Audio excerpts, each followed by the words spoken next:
Hello, this is Mike Work. I have no idea why it wasn't working earlier. That's what I was trying to fix. Unfortunately. Um, damn. Yeah, my audio's kind of. I hope my audio is not fucked. By the way, I don't think it sounds. I don't think it sounds that way. But I know I have mic issues here and there. I really do think it's my drivers, but it's gotten a lot better since the last time. Sounds all good. Okay, cool. Yeah, it sound last time or just, I remember like of just a few streams ago, the mic was super bad. Like it would just cut out constantly. Like it would just cut me constantly, but I don't know what it was exactly that I don't know what it was exactly that gave that did it. I don't know if it was compression. I don't know if it was my drivers. I think it's probably my drivers though, because ever since I started to put in a new, ever since I started to use USB-C instead of just the regular USB 3.0, that's when it, that's when it started to be really bad. I'm still trying to fix my hair. If you in case you guys are wondering why you guys see no face cam, I'm still trying to fix my hair a little bit. So I think I might just resort to a hat. Give me 1 second, guys. I'm gonna put. I think I might actually put on my hat. I'm gonna go get it, and then I'll put my face cam on. So yeah, I'll be right back.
Okay, I'm back. Yeah.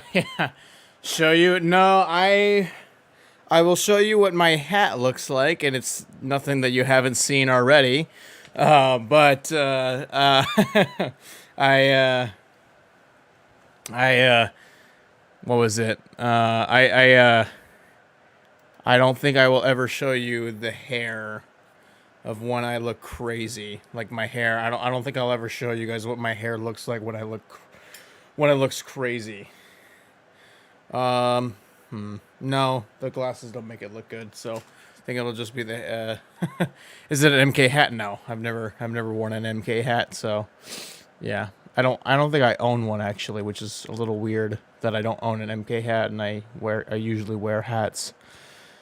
All right. Well, I think I got my um desktop capture. Oh, I'm in edit mode. My bad. um. Shit.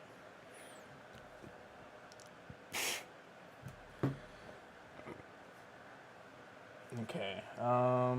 Do I have everything set up? I think I do. I think I do. So here we go. All right.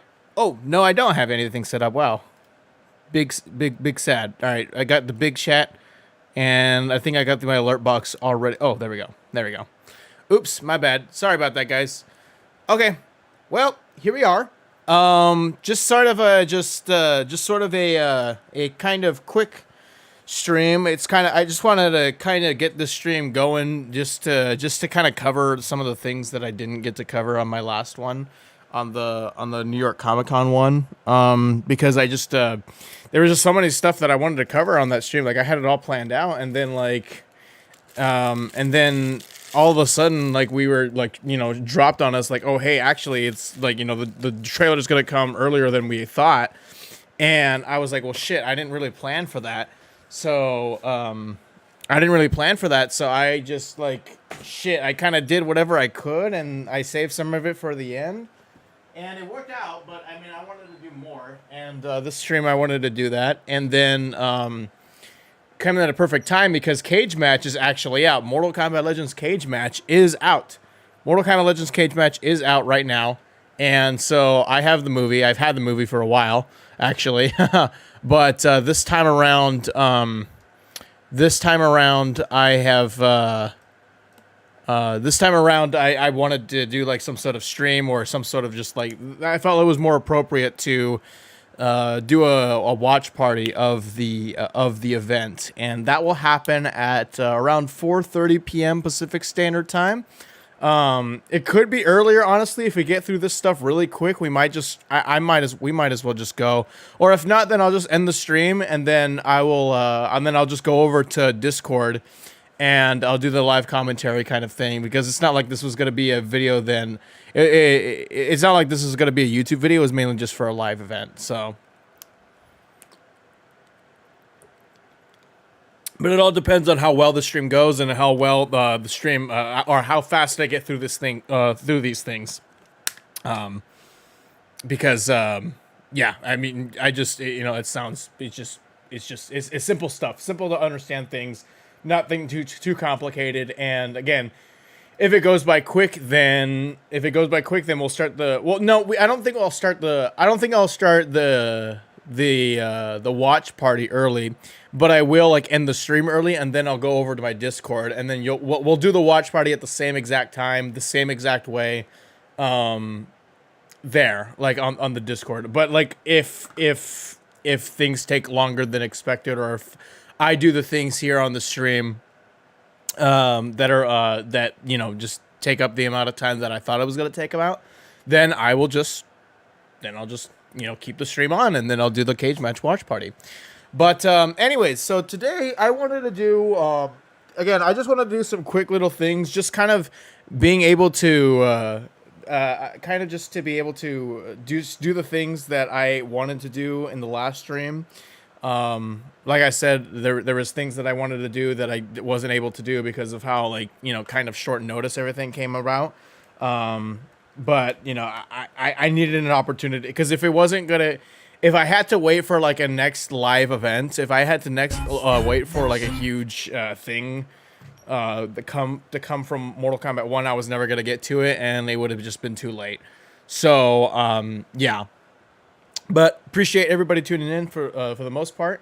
And so what I'm going to be doing, or what I wanted to do in this video or in the stream, was react to, I'm going to pull up the links that I had that were given to me by anonymous user. Watched the movie last week. Awesome. I haven't. So, and apparently it's good. Who do you think Hanzo Asashi is going to be? Your mom.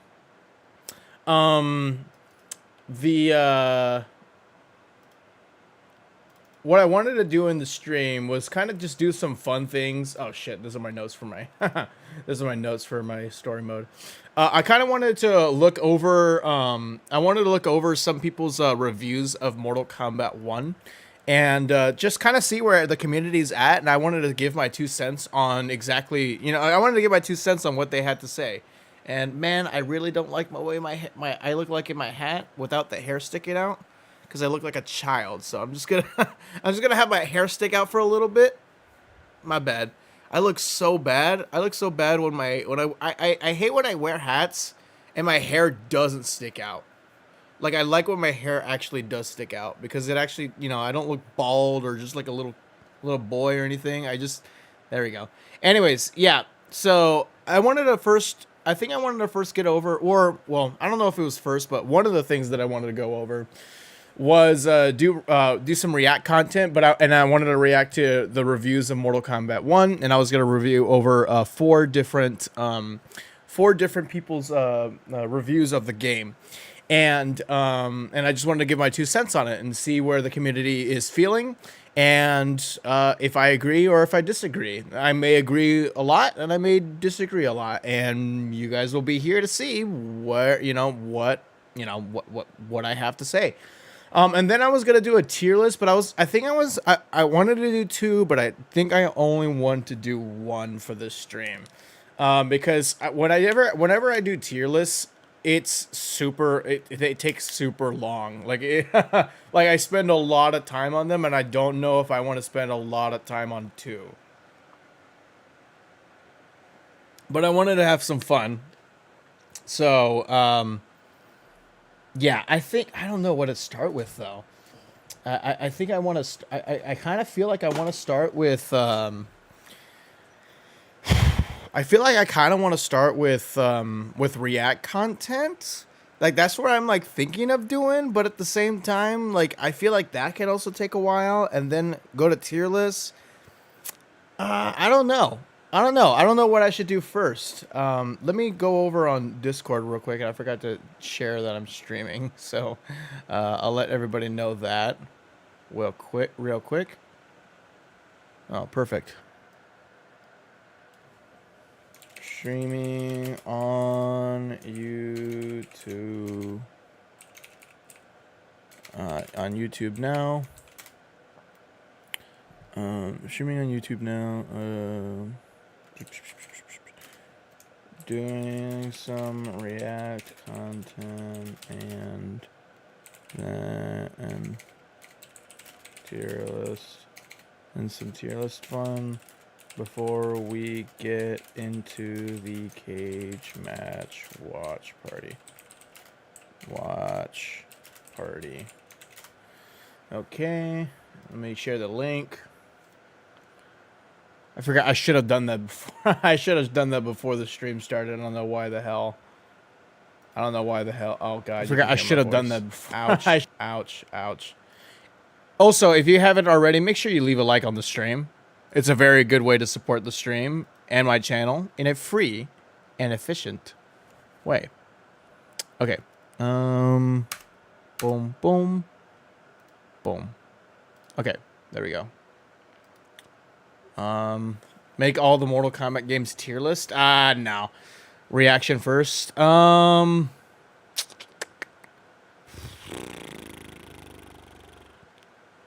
Yeah, you know what? Maybe the reaction kind of sounds good. I just, So, the fun tier list that I wanted to make or do a video on was, I wanted to do a tier list on the, it's a fun topic of what your Mortal Kombat 1 main says about you. And I got that idea from Flats Overwatch on the Overwatch side of the community, and it was tier list of, I think it was red flag, yellow flag, or green flag. So like green flag obviously means like, okay, if you main this character, that sounds pretty nice. Like that, I get good vibes from you. Like I get good vibes from you. Yellow flag is like, that's kind of weird. And then like red flag obviously is like, dude, you're just a crackhead. You're a tier whore. Like, get out of here, man. Like when I see you playing that character on screen, I already know I'm in for a really bad ride. So, yeah, I kind of want to have some fun with that one, and I just don't know how long that's gonna take. Let me see if do we even have a tier list that actually has like a good tier list. Mortal Kombat 1. Because I want to see like if there's like renders of the characters. Tier list Mortal Kombat 1. Blah, blah, blah, blah. Tier maker. Tier maker.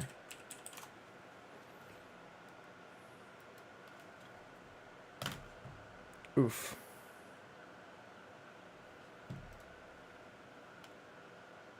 Okay. No, there is one. There's one that exists out there. Do I want to use this one? Or is there a better one? Shit. Okay, never mind. I think I'll be able to do it. Please talk about MK9. What is there to talk about? It's like asking me, please talk about Mortal Kombat Deception. What do you want me to say? What do you want me to say? Apparently, Mortal Kombat. Yeah, Fall of Denny. I talked about that last stream. Yeah. Mela Lee or Emily O'Brien as Jade. Apparently, they might bring MK Legends 5. Yeah, no, that's because it's going to be called Fall of Edenia. That's what it's going to be called.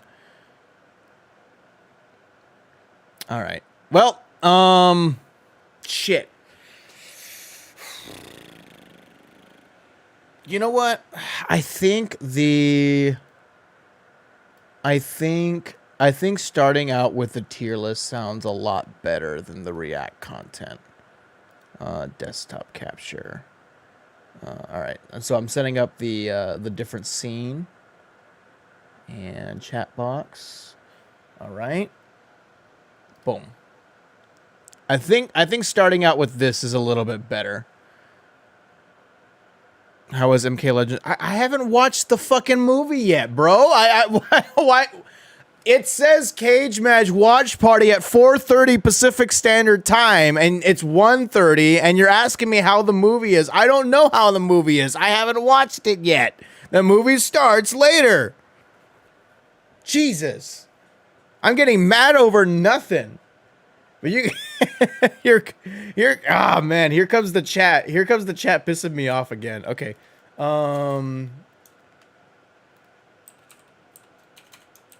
Sus as fuck. I'll put the yellow right here. Green flag up here. Red flag right here. All right. Delete row. Delete row. Red flag.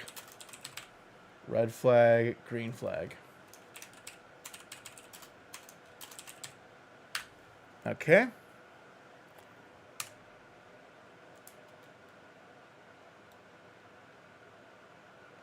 Presentation mode. There we go. Man, why is the layout so bad? Here, let me try to zoom in a little bit further. Yeah, this is a lot better. Okay, never mind. Here we go. Okay, this is a lot better.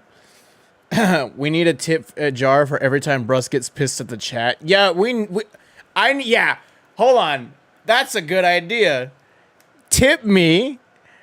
Send in a super chat, $1 or at least 99 cents every time I get pissed at the chat. Yes. Yes, because if that happens, I'm going to be the richest streamer on the planet. Because, Jesus, you guys...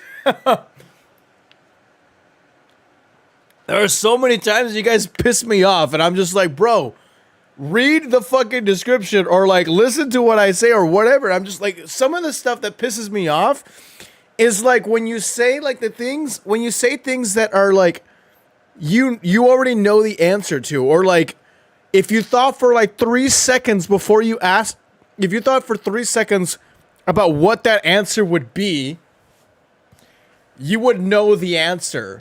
So, like, people will say, what time does, like, the Kombat Cast start when I'm doing a Kombat Cast watch party? Even though every time I do a stream, I will make a graphic and I will make sure that you guys know what time the Kombat Cast starts and what time the stream starts. And sometimes I'll even have it in the title of the video. And you guys will still ask, what time does XYZ start when it says that right in front of your face? And I'm just like, bro, how many times? How many times? All right. You know what? Let's listen to some music because I don't want to just have this going on. Shit.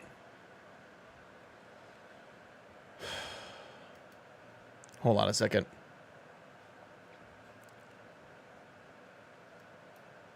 Okay, hold on. I actually kind of want to... I know what music I want to play, but I don't think it's on YouTube. Like, nobody's uploaded... I don't think anybody has uploaded the Invasion soundtrack. Because the Invasion soundtrack, the background music is so good. Okay. Oops.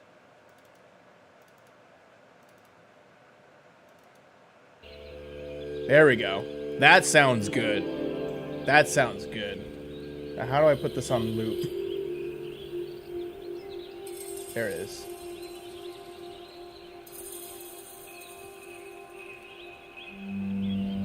Okay.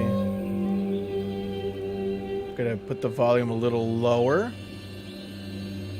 Yeah, the music is good. Like, say what you want about Invasions, but Invasions has literally Deception tier background music. Alright. Desktop capture. Alright, there we go. Okay. So, in this video, I straight up stole the idea from, in this, I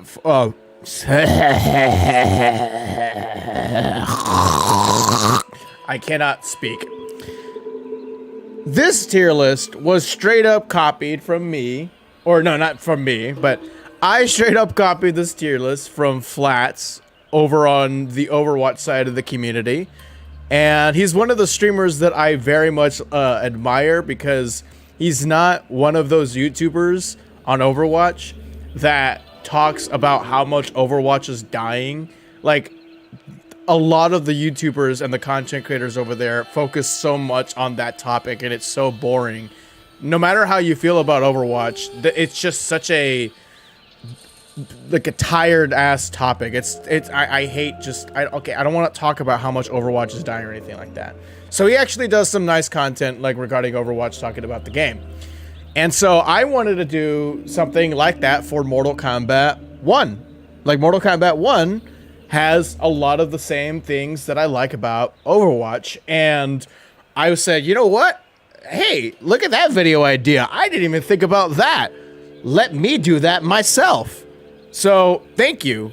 I'm yoinking this. So I'm going to do a tier list, the topic of this tier list is what your Mortal Kombat 1 main says about you.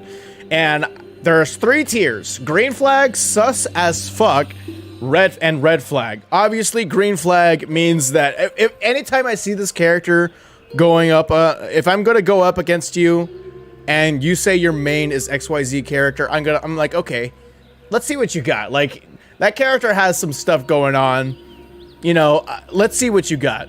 Sus means, you know, I feel like you could be one of those asshole type players. I feel like you can be one of those down players, but also maybe not. And then red flag, obviously, I'm like, dude, I don't like, dude, oh my god, I can tell that you're just a tier whore, you're carried, you complain a lot, you downplay a lot, like, that's what red flag means, and that's what, you know, that's what the green, yellow flag, or I put sus as fuck flag, but green flag means. So we'll start out with Liu Kang. Shit, I feel like I'm a little biased here because I've been a lifelong Liu Kang main, but I don't really main Liu Kang in this game because I just don't have as much fun. At least, I guess I'm kind of like approaching him wrong, because I'm approaching him with like trying to do mix-ups like how he was in Mortal Kombat 11, and I don't think he has that. Liu Kang, what he has going for him is good zoning and good pokes and lots of damage. And for me, I'm not approaching that in the same way. For Mortal Kombat 11, I'm approaching it as Mortal Kombat, in Mortal Kombat 1, I'm approaching it like how he played in Mortal Kombat 11. But as far as I'm aware, I don't think I don't think I've seen any really toxic Liu Kang mains. I think he is, at least as far as I'm aware, I think there has been a lot of watered down, like, I think the toxicity surrounding Liu Kang and how strong he is and XYZ from Mortal Kombat 11 has been largely watered down from Mortal Kombat 1. So when I see a Liu Kang main, I feel like they're doing the best they can to win.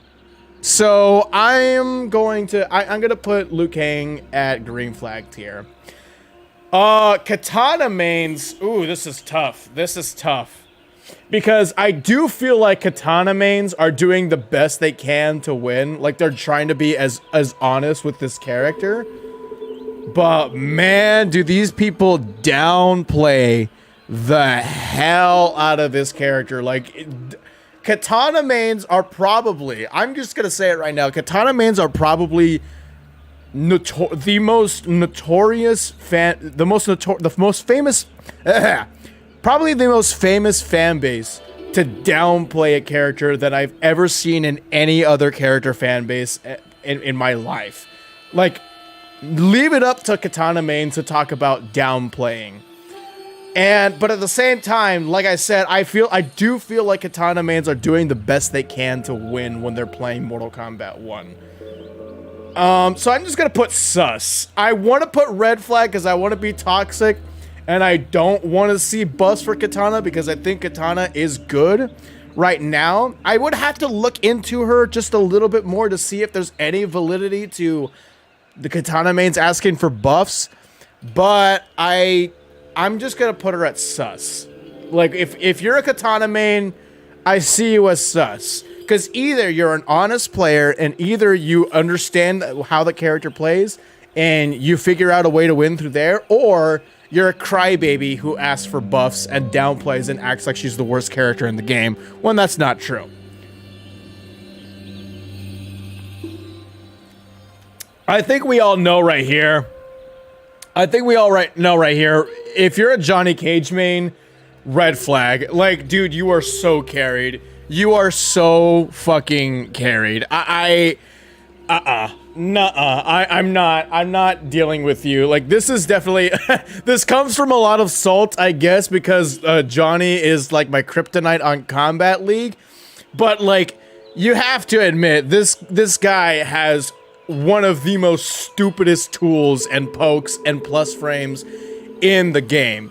Holy shit, this guy is insanely freaking annoying to play against. And if you match it up with Cyrax, oh god, it gets worse. It just gets so much worse. Like, there are cameos that you can pair up with Johnny that allow him to just freely just throw a shadow kick. Like, he could just throw a shadow kick at any point, and because his cameo, whatever cameo that may be, whether it's Kano, whether it's Cyrax, whether it's a Striker, or Kung Lao,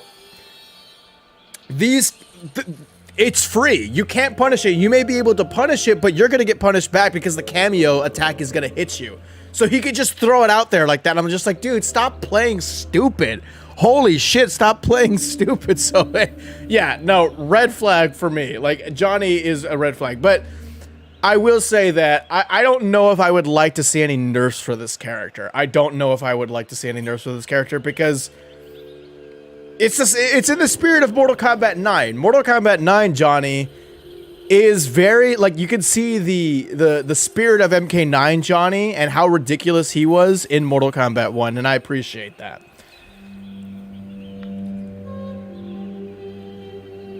With Kenshi, on the other hand, I actually am going to put green flag because Kenshi is one of the most hardest characters to play probably in Mortal Kombat history.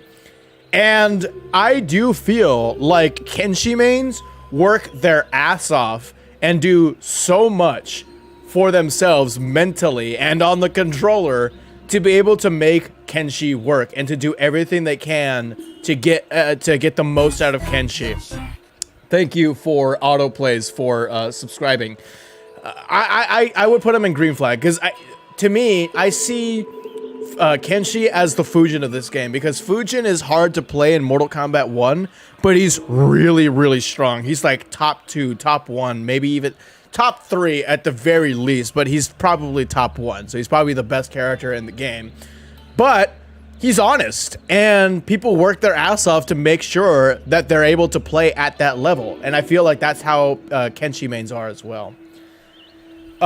Man, I'm gonna put Kung Lao. It never stops. It never stops. I'm gonna put Kung Lao mains at red flag. If you're a Kung Lao main, you are probably doing some stupid shit where you're just waking up on jump, jumping on hit, jumping around the screen constantly wake up armor punch, constantly doing the armor punch into Goro punch, like doing the fake 50-50, doing the fake overhead 50-50, unless you're doing Kung Lao, or if you're doing Kung Lao, oh my god. Why do Kung Lao mains play like they're on crack cocaine? Why do they play like they're on crack cocaine? I don't get it. Every single game, Mortal Kombat 9, Mortal Kombat X, Mortal Kombat 11, especially Mortal Kombat 11, it was worse than Mortal Kombat 11. It's not as bad as it was in Mortal Kombat 11, but definitely Kung Lao mains play Kung Lao in Mortal Kombat 1. Kung Lao mains from MK11 play Kung Lao in Mortal Kombat 1 the same way. The constant jumps, the constant dive kicks, the constant wake up armors. Holy shit. He is so annoying to play against. So yeah, red flag if you're a Kung Lao main.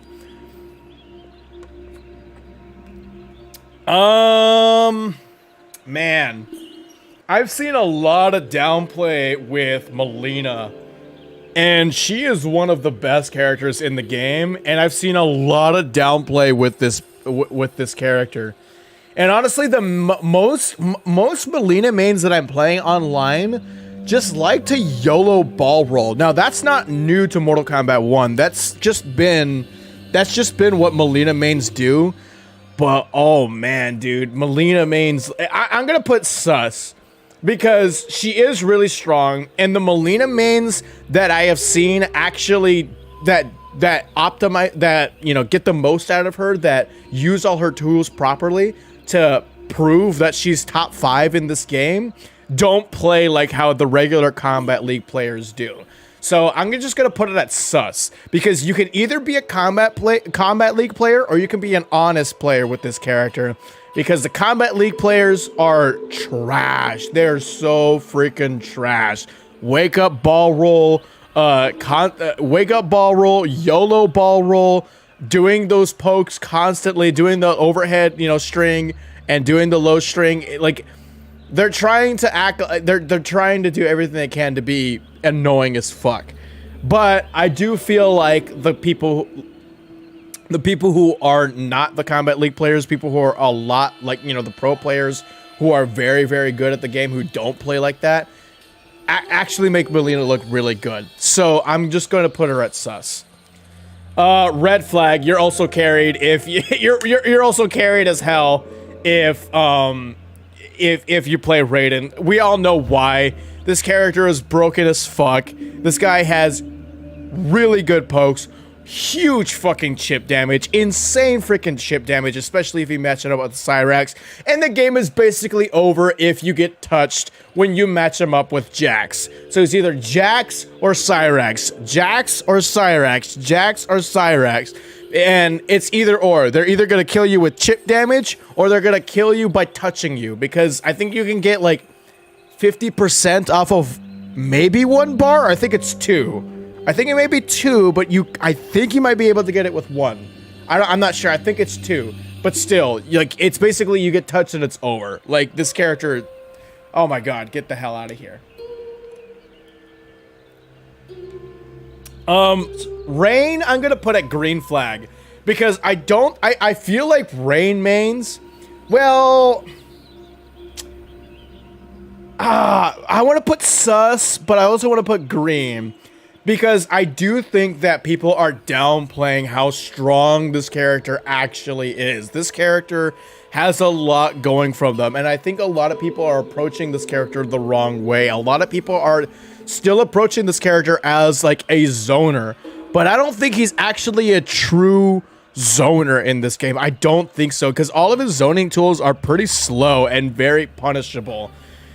So Rain mains like to downplay this character, but I think that narrative is starting to change, especially since Sonic Fox started started picking him up and talking about him. So I feel like there are Rain mains out there that are trying to do the best they can to make this character work, but at the same time, they're also downplaying the character, and they are asking for buffs that may be a little bit too sus for me. But I will say, I think I'm going to put him at green flag, because if I see you playing Rain, I do think that you're trying to do the best you can to win, and you're not trying to be an asshole. You're not trying to abuse these really stupid tools of a character that they may have. You're trying to play the game honestly. You're trying to be an honest player. So I'm going to put Rain at green flag.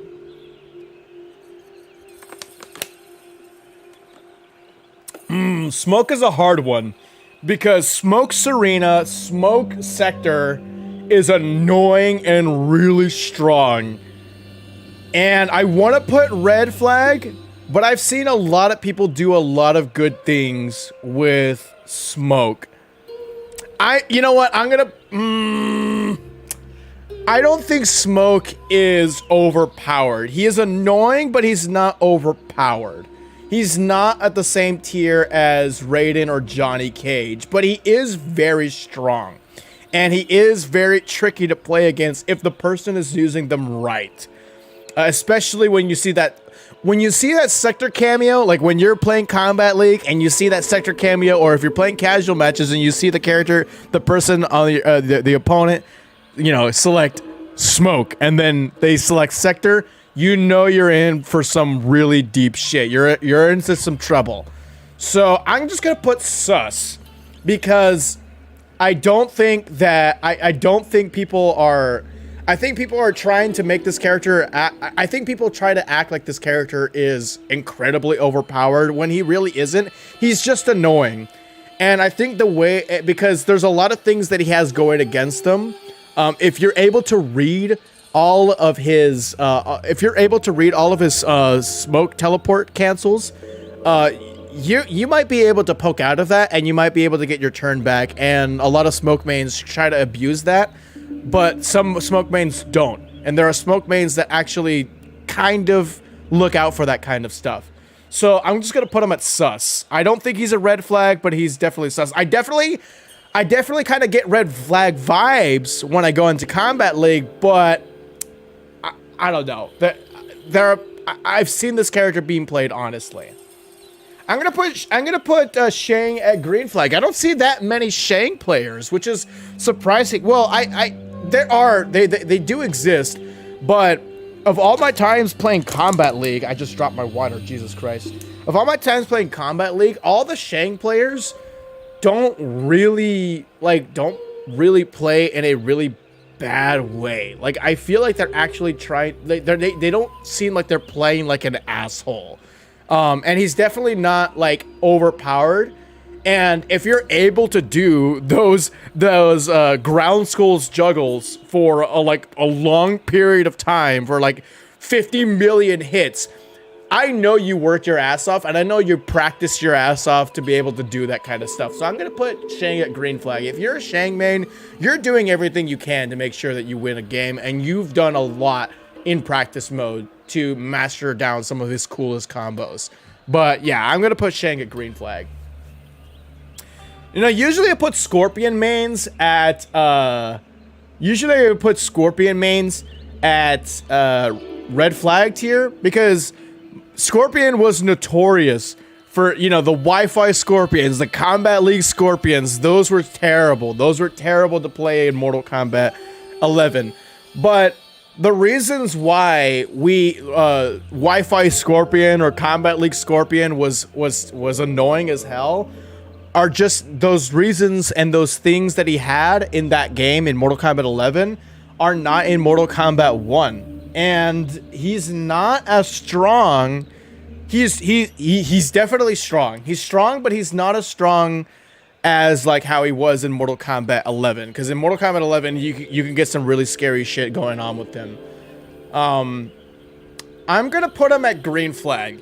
Because I don't think that Scorpion is as strong as a lot of people may think. You can win games. You can win plenty. He's not, like, underpowered. He's not, like, a C-tier type character. At least I don't think so. So I think Scorpion mains are doing everything they possibly can to also make sure that they win games as well. Now, a lot of them will rely on doing the swirly swirl, like the chip damage kind of move with him and Cyrax. That's annoying. But other than that, I haven't really seen anything really terrible coming out of Scorpion mains in Mortal Kombat 1. Sindel. Sindel I'm gonna put at sus. Because a lot of people like to play her like as if they're playing Mortal Kombat 9 Cabal with all her zoning and shit. Actually, ooh, this one's gonna be tough. It might be at this point, as if no. I'll put it at sus. I'll put it at sus because not all players like this. The only reason why I was thinking about putting her in red is because there's an infinite that you can do with Sindel and Sub-Zero. So if you have a Sub-Zero cameo with Sindel, you can do it infinite. And I've run into like 3 players on Combat League who have either tried to do it on me or have done it on me, and I'm just like, dude, I'm leaving the game. I don't care. I'll take the L. I'm not doing this shit. Fuck you. I'm not playing that. Like, get the hell out of here. You're a piece of shit for exploiting a bug, a game-breaking bug. Like, get the hell out of here. But not all Sindel mains are like that, and that's just a recent discovery. But at the same time, Sindel mains like to play Sindel like Mortal Kombat 9 Cabal and zone a lot. Or if they're not doing that, they will constantly do the wake up cartwheel, or they will do the a lot of the air tricky things that are just stupid to try to punish or try to react to or try to read and try to like figure out when your turn is. But it's also kind of hard to do that. It's not difficult. I mean, it's difficult, but it's not hard. It's not like Fujin tier hard to be able to do those kind of air cancel combos and stuff. So the fact that you had to work for that is green flag material.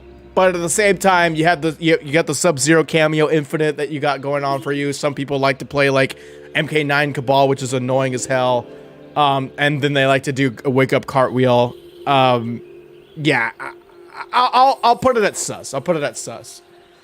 General Shao, I'll put it at green flag because not a lot of people play this character, and I feel like if you play the character, I think he's kind of. I don't think he's like terrible, but he's definitely not one of the strongest characters in the game.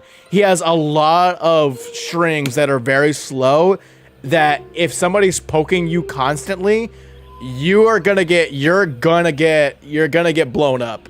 Like General Shao side, you're gonna get blown up, and it shouldn't be that way. So red flag, he's annoying as fuck. I don't know. I haven't seen that many General Shaos, and whenever I do, I get the sense that they are just doing what the character has to offer. The character doesn't have that much to offer. And so the General Shao mains are just taking whatever they can. They're taking whatever they can, and they're using it well. They're using it well because they have to do. They're constantly having to deal with like their strings being very slow and gaps in their strings and having just having a hard time kind of being able to manage that. So, yeah, in Combat League, he's hella annoying. I can get how he's annoying, yeah, but I don't know. And I also think that General Shao mains have a lot going against them when there's a game-breaking bug if the opponent has a Shujinko cameo. If the opponent has a Shujinko cameo and General Shao throws his sword or his axe on the floor, and the Shujinko cameo uses that move, mimics that move at any point in the match, he never gets that axe back, and he's just straight up deleted from the game. He literally can't do anything. None of his strings work. He can't do anything. He can't do any special moves. I think he can only do his fatal blow. And yeah, so there's a lot going against General Shao mains, and I do think that General Shao mains are fighting through the trenches when they're playing Kombat League. I get that sense. I get that sense from General Shao mains.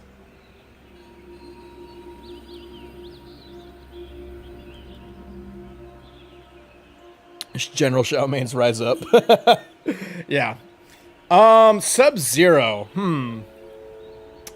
This one's a little tricky because I do think that Sub-Zero players are doing the best they can to win, but I kind of think that they are approaching it the wrong way. I think that a lot of sub mains kind of try to play him like how he was in Mortal Kombat X, and that's not really how you play Sub-Zero.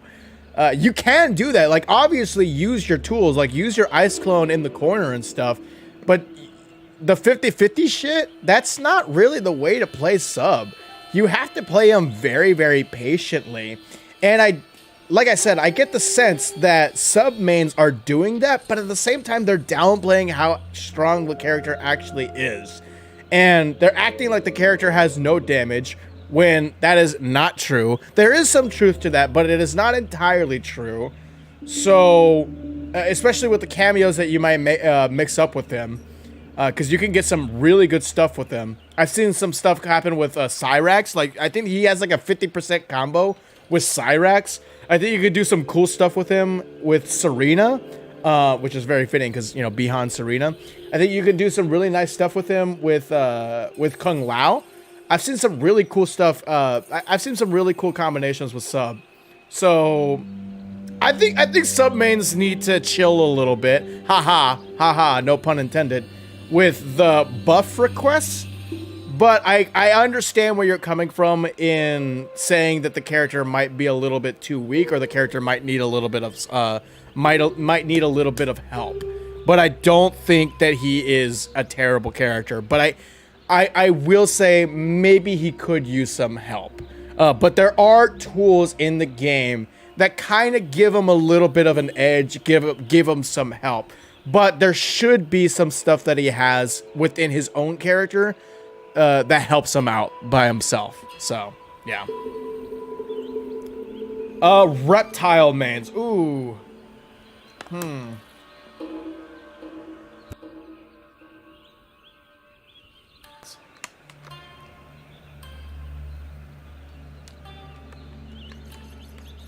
I don't know about this one. I don't... I think the reptile mains... I think the most annoying that I'm the most red flag material that I get out of reptile, it's just that a lot of people like to like zone, like Kombat League players will like to spam the force ball, but that's pretty much it. I don't think I have ever seen a really toxic looking, or even, I can just tell by the way they play, I can tell that they're not a toxic player. The only time I ever get that vibe is when they try to spam the force balls. And that's pretty much it. But like, reptile mains know that if you try to rely on that, it's not going to work. Like, somebody's going to be able to, you're going to be able to armor through it. You're going to be able to, you know, like, read it or jump over it or maybe duck under it. I think reptile mains will know that, but that's pretty much it. I don't think I've ever seen anything really bad coming out of reptile mains. Havoc. I think Havoc players are honest. I think there's I think Havoc players are not playing the game super cheap. There are a lot of annoying things. A lot of people. I have seen a lot of Havoc mains abuse the roll. Like, a lot of people do wake up rolls. Like, dude, stop. That's not an armored move. Stop doing that. Or they'll do it like from full screen because of how kind of fast it is. It's reactable, but it is a little. It can be a little tricky for the average player. But like Reptile, that's the only thing that's going against Havoc. I don't think red flag. What? What's wrong with Havoc? I haven't seen anything wrong with Havoc. Havoc players are rude as fuck. Are they? I think they're playing the game honestly. I have never seen a Havoc main play like incredibly toxic. The only time that I've seen he's yellow, I have no idea where you guys are getting that from. Like, Havoc is really strong in this game, but it's honest. Like, it's not cheap. I don't see anything of Havoc that's cheap. Some stuff like annoys the hell out of me because of how strong it is, but it's not like Johnny tier. It's not like Raiden tier. Yellow. I have no idea, man. I have no idea. He's red. I don't get it. I don't know why you guys are telling me to put him anywhere near. Oh, yeah, you know what? You're right. There are a lot of Havoc mains that like to spam the projectiles, but honestly, he needs it. Because without that, what is he? Without that, what is he supposed to do on full screen? Literally. I don't get it. I don't get like what you would want out of Havoc if you would want those zoning stuff to be removed. So I'm gonna put him at green flag. There are elements, there are red flag elements to him, but it's the same as Reptile. Reptile mains, the only toxic kind of thing that I see is the force ball spam, and that's really it. With Havoc, it's maybe the zoning and maybe the ball roll, but that's it. I wouldn't say really ball roll because he doesn't like, it's not like a ball roll, but he does like, lunge forward like a ball roll, but that's not really what it is. It's not like a Molina ball roll, but oh yeah, where is Reiko and Natara? Shit. Fuck, do I have to reset this entire fucking tier list? Oh man. Oh man. Shit, hold on, my hair is in my ear.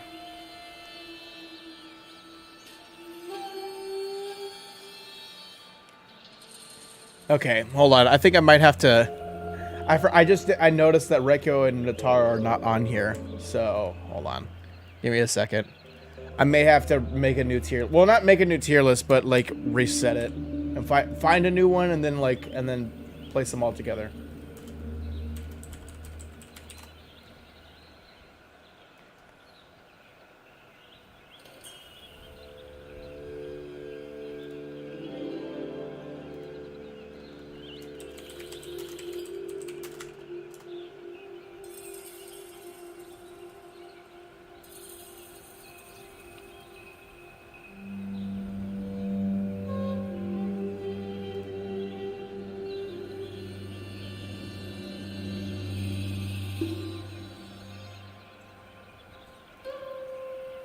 Shit, I'm trying to find it right now.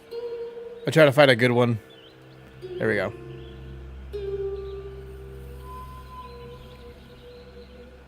Mortal Kombat 1 character tier list. This is the one I was just using. Mortal Kombat 1 roster, Mortal Kombat 1. I'm trying to find a Mortal Kombat 1 tier list right now. Mortal Kombat 1 roster. It's not Mortal Kombat 1. This is why are we including this? Prediction 2023 tier list. This just seems boring. I mean, I guess I can use that if we can't find anything else, we'll just rely on that one. Okay. Man, but the graphics and the way that it looks, the way it looked here looks so much better than like this fucking bullshit right here. Oh no, this one. Yeah. Oh my god. Fuck. Why? Why? Where'd it go? This one. Yeah. This looks a lot better than whatever the fuck this bullshit is. I mean, no disrespect to the creator, but shit. Man, we're gonna have to rely on this one anyways. Most of them are prediction rosters. Yeah. Not gonna lie, Reiko better be in red flag when it. Oh, we'll get to Reiko.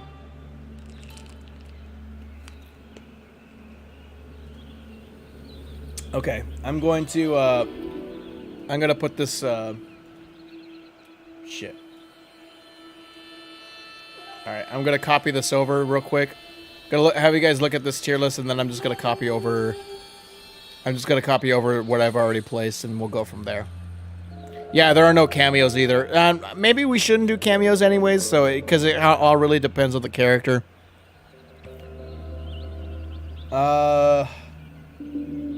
Yeah, shit. Fuck. It sucks. It sucks that. You know this roster wasn't updated. This fucking tier maker website. These people are fucking lazy as shit. All right, where is Liu Kang? Put Liu Kang at top. Liu Kang is top. Kenshi. Kenshi is also at the top.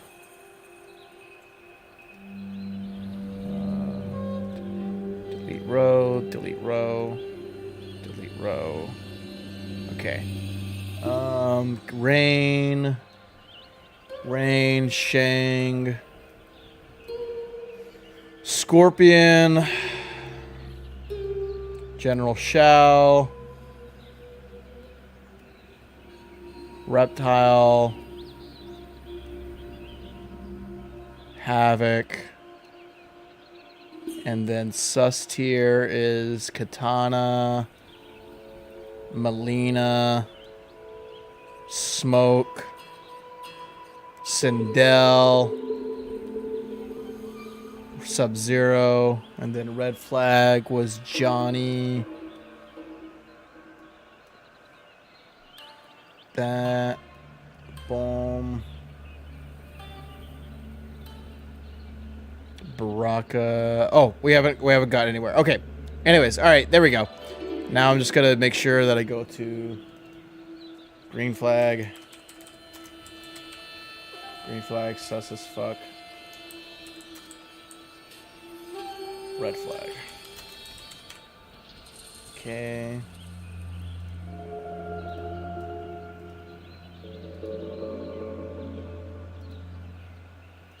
Red. Man, I want the cameos in there too, because I did want to talk about the cameos, but there are no like cameo mains at the same time, so maybe we'll get to it. How about this? We will just do the green flag thing in this, and then we'll just do the cameos like on this tier list. We'll just go over here. Oh, wow. Wow. Oh, never mind. Okay, I'm saved. I'm saved. Saved. We'll just go over the cameos. We'll rank the cameos on here. Oh, wait. Are all the cameos revealed, though? We have Sonya. We have Sector, Frost, Kano, Cyrax, Sonya, Jax, Darius, Goro, Serena, Shijinko. I think all the cameos are revealed on here. All the cameos are here, right? Am I missing? Is there any cameos that are missing on this tier list, guys? I don't think there is. Yeah, because I think we should probably talk about Cyrax cameo users. No Motaro. Motaro's right here.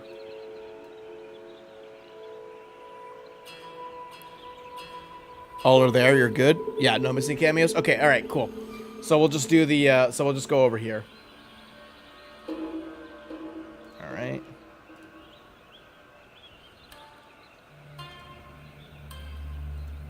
Okay. Anyways, as I was saying, where do we leave off on? Oh, Havoc mains. So yeah, anyways, I had to switch tier list or like tier list layouts because there was missing characters. The chat pointed that out. But what I was saying with Havoc is that I honestly don't think there's anything wrong with Havoc. I don't think I would change the character. I don't think people abuse any type of strong thing that he has. There isn't like anything that Kombat League players like abuse in this game. You will see some of the zoning stuff getting a little annoying. Yeah, you will see people doing the role a lot, but that's pretty much it. And Havoc mains know that if you rely on that, you're gonna get blown up. It's like that with Reptile as well. Guys, stop saying red flag. There's nothing wrong with the character. There's nothing wrong with how Havoc mains play the character. I don't see it. I don't see it at all. But anyways, Baraka mains. But yeah, okay. Here's what we'll put. Baraka mains are a red flag, dude. You are these, except for Kung Lao, because I don't think you're carried if you play Kung Lao, but you are annoying as fuck and you play like you're on crack cocaine. But all these characters right here, Johnny, Raiden, and Baraka, dude, you are hard carried. It's an easy red flag. Whenever I see Baraka like on my screen when I'm in Combat League and I see, you know, the intro animation and it's Baraka Cyrax, oh dude, get out of here. Get out of here. Now I would put him at you know what? I'm going to put him tier below, all right? Tier below, and I'm going to put him at Sussy Baraka tier, all right? Not Sussy Baka, Sussy Baraka, all right? Sussy Baraka deserves his own tier, okay? Get the hell out of here, Baraka mains. You guys are carried. You guys play like ass. Learn fundamentals. You guys suck ass. The only reason why you're winning games and you're ranking up is because you are a carried ass piece of shit. Fuck you. Get out of here. Get out of here. Ooh, Lee May mains. I gotta put a green flag. Green flag, because I don't think a lot of people are. I think people don't know that Lee May. I think that Lee May is a secret top tier. I don't see that many people talking about Lee May. There are people talking about Lee May for sure. I think even Sonic Fox talks about her. And I think there was one other person that I forgot his name. But this character has a lot going for her, and I don't think people are paying enough attention to how strong this character actually is. And it's honest. It's all stuff that is, you know, that's not broken, but the stuff that she has is really freaking strong. So yeah, I would keep an eye on Lee May, and I would say that whenever I see Lee May on Combat League, if I ever fight against a Lee May, I know they're cooking something. Like what are they cooking? They're cooking something. And yeah, I'm gonna put Lee May a green flag because they're cooking. They're cooking. Natara mains. I'm gonna put Natara mains at green flag as well. Natara mains are. I don't think she's as strong. She's not as strong as I would like her to be, but she is very. She's good. She's a good character, but she's not as strong as I'd like her to be. And the flight cancels definitely can be exposed if the person knows what they're doing. Because as an Astra main, if I ever see Natara just glide into me or glide, glide forward, I just do my anti-air. I just do my rising sword uppercut kind of move. Like it's not that hard. So. And all the flight cancels that she has, it's actually, you have to work for that. You have to lab for that. You have to make sure that you get that down. It's not brain dead to be able to do it. You actually have to put into some effort. And the fact that she isn't as strong compared to most of the characters in the cast or to any of the top tiers, they have to work their ass off to make sure that they actually win some games. So her movement is very, very crazy, but she can be exposed. She definitely could be exposed. Astra mains. Me, this is me, Astra mains. I'm an Astra main. Honestly, this character is hella strong. Hella freaking strong, but nothing is broken. I sound biased, and I think I might be biased, but I don't see any asshole-like players that play Astra. I don't think I've seen that at all. Red flag? I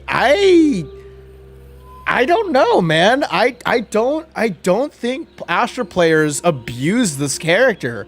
I think they use what they have. What they have is very, very good compared to the characters compared to most characters in the cast, and puts her up to the top tier. Puts her up to the top tier section, in the tier list of strong characters versus weak characters. And with that, it's pretty good. I don't. They do 4-3. That's very abusable. It's abusable, but you could get blown up for that. You can get blown up for that. Like if you do forward 3 into rising sword move, you're gonna get punished. If you do forward 3 into rising sword meter burned, you're gonna get punished. You can get anti-aired or you can get up blocked. It's you can fight against it. It's strong. It's very strong. Her forward 3 is very strong. Her forward 3 into canceling into special moves, and it's kind of funny. It's kind of funny blowing up Baraka players, like when they're constantly ducking. They're constantly ducking, and like I don't know why. This is such a sidebar, but I think I think Baraka mains. No, not Baraka mains. I think Baraka's like screams when he gets hit are funny. Like his yells are funny. He's like, it's just like rah, rah, like it's just like, and just hearing that. I guess it's just satisfying hearing that because of how stupid Baraka mains are. Like Baraka mains, you're carried, and I hate you, and I don't want to play against you. You guys are so fucking annoying as hell, especially the Kombat League players. So whenever I blow up a Kombat League player, and I'm just hearing Baraka just scream in pain, it's so fucking funny. And that might just be a Baraka main. That might be just like a Baraka thing. But yeah, no, it's just so funny blowing people up with my forward 3. But yeah, no. Yeah, you're right. People have abused. There are people who abuse forward 3, me, with Astra, but you can get blown up for it. And I think good Astra players know that. Good Astra players will know when to not use forward 3 and when to use that sparingly and when to use that at a good time. It's just like how it is with reptile mains. Reptile mains will use the force ball a lot, but if they see that the person is catching on, they're gonna stop and they'll use it sparingly. Just kind of like how Astra mains are. Astra mains will use forward 3 as much as they can. If you're planning to pick up Astra, use forward 3 as much as you can. Do it as much as you can. If it's gonna make you win games, and it will. Use it. But if people are catching on, stop it. Obviously, that's just, basic fighting game knowledge 101. It's not brain dead, but she's just sus to me. I don't think it's sus tier. I don't think it's sus tier because other than that, just besides forward 3, what else does Astra have that is red flag material or at least sus material? I don't think there is anything wrong with Astra. Telling through projectiles is pretty cracked. Yeah, but that's cool. That's a good thing. But you can't just abuse that. That's not something that you can just throw out. Like you have to, like with some projectiles, you have to figure out whether or not you can react to it or you can read, or it has to be a read. Like with Reiko shurikens or Reiko stars, you can't react to that. You have to be able to read that. You have to read when he's able to do that. You can react to it, but it's really, really, really tricky because you can still get caught. You can still get caught if you rely on reaction time. But I would mainly say that you have to read. And that's the thing with Astra is that you have to figure out whether or not it's a read or whether or not it's react material. So it's pretty cracked, yeah, for sure. But it's honest. It's very, very honest. I think probably the dumbest thing that she has, the dumbest thing that Astra has is maybe her wake up. Her wake up armor tally is strong. Like it has like, I think I've seen it go up to 3 hits of armor. I think I might be incorrect there, but I think it has like 2 hits of armor. And I've seen people be like, what the hell? Like why, how the fuck are you able to escape from that? You can time it to where you can be able to blow it up and you can deny her wake up. You can time it. But it is kind of cracked. It is kind of dumb. It is kind of cracked. But if you nerf it, you're making the character very weak. You're making the character very weak. So like anything that you nerf from this character, anything that you nerf from Astra, I think you might destroy the character. You might put her down a tier. Like one nerf alone on anything that she has, it brings her down a tier, and I don't think that's a good thing. No, don't do that. Don't do that.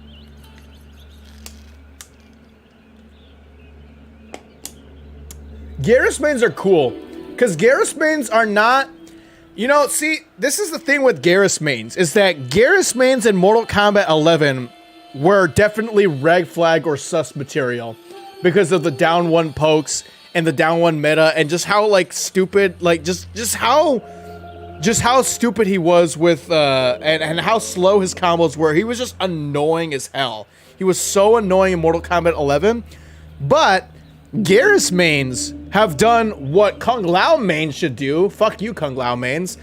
And not play Garrus like how they would play Garrus in Mortal Kombat 11. Kung Lao mains play Kung Lao as if they're playing Mortal Kombat 11. Garrus mains don't. And he's actually, and I don't think I've ever seen a toxic Garrus player. I think when people do the Garrus stuff, it's really cool, it's really strong, and it's pretty cool. Like, I don't get pissed off when I see Garrus, like, doing any of his strong tools. I don't.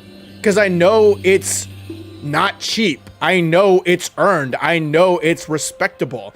The only time I've ever seen a Garrus main be super fucking annoying is when they're doing that sand projectile from full screen. Or I don't know if it's a full screen move, but they're doing that ground sound projectile from the bottom. That's the only time I've ever seen Garrus mains do something really fucking stupid. And Garrus mains know that they can't do that. I can't rely on that because it's very slow. Or it's not very slow, but it's slow. And it's punishable. Like, very punishable. Like, Astra can get out of that. And any kind of Kameo that has a projectile would be able to blow that up. So it's not the thing that you use, try to rely on. But I don't think Garrus mains really do. I've seen Garrus mains do that, but they know that they can't use that, like, they can't use that consistently. Tanya mains. Ooh, this one's, I don't think there's anything wrong with Tanya, if I'm being real. I don't think there's anything wrong with her. She's strong. She's strong, and I don't think there's anything really stupid about her. The only thing that I can think of is when they're doing the wake up, like air twirl into Goro punch, or Goro upward punch. But like, any character can do that with their own strings, like with their own respective strings. So that's not really like a Tanya thing, but that's pretty much it. I don't think I have seen, like, Tanya fans are toxic, like Tanya stans on Twitter are toxic, but the way they play the game is not toxic. So and she's also a very slept on character. She's chilling and slept on. Oh, there we go. Yeah, somebody else put it on the chat. Yeah, she's a very slept on character because she has a lot going for her. A lot going for her. Her staggers are good. Her damage is good. Her zoning is pretty decent. Yeah, she's got a lot going for her. And I don't think people are... I think this is another character that you should keep an eye on. And a lot of people should be bringing more attention to because she's got a lot going for her. All right. Tanya's yellow flag. I don't agree. I don't agree. All right. Lastly, Reiko mains. Yeah, you're going in the red flag. Dude, Reiko mains, you guys are so fucking stupid, man. Reiko shurikens, I know he needs it, but man, 10% chip damage? Holy shit, or up to 10% chip damage? What the hell is that? Like, that's bullshit. Like, I hate how I have to, like, I hate having to fight against that. That is so annoying. It is so freaking annoying. And his damage is cheap as hell with Darius, because anytime you play against the Reiko, he's gonna have a Darius cameo. He's gonna have a Darius cameo ready to go. Man, he's so freaking cheap that, like, Reiko mains will literally, and you know what? Honestly, even though it's cheap, use it. Use it if it applies to your character and your character is able to capitalize on it. Just use it.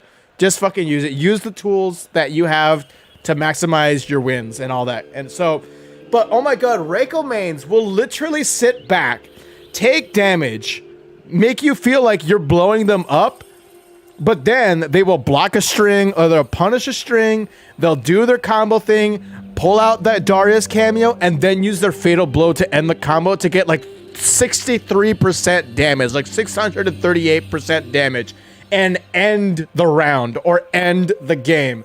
That is so fucking stupid. That is so dumb. Not only do you have stupid fucking damage, not only do you have stupid fucking pokes, not only do you have stupid fucking a stupid fucking Darius cameo to go out. No, I wouldn't say that.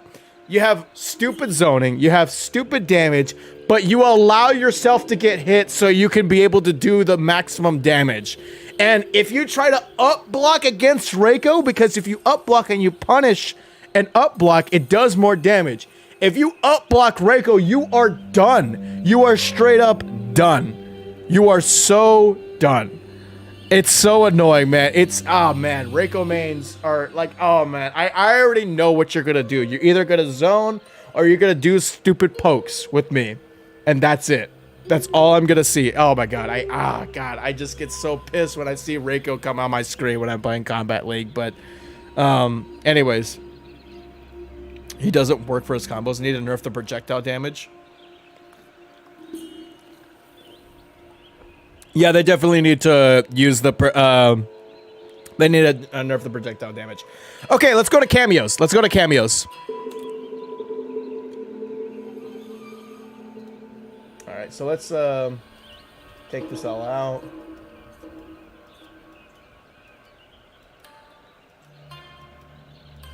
Boom, boom, boom. Boom, boom, boom, boom. Boom, boom, boom. Okay, where does the cameo start? Cameo start with Sector. Sector. I'm gonna put Sector at sus because, you can do some I know what you're doing. I know what you're gonna be doing. I know you're just gonna be abusing the missile, the homing missile. You're gonna be abusing that. I don't see a lot of Sector mains use the, I don't see a lot of Sector mains use the meter burn version of that, where like it actually tracks you and it follows you no matter what. But that's pretty much it. The only thing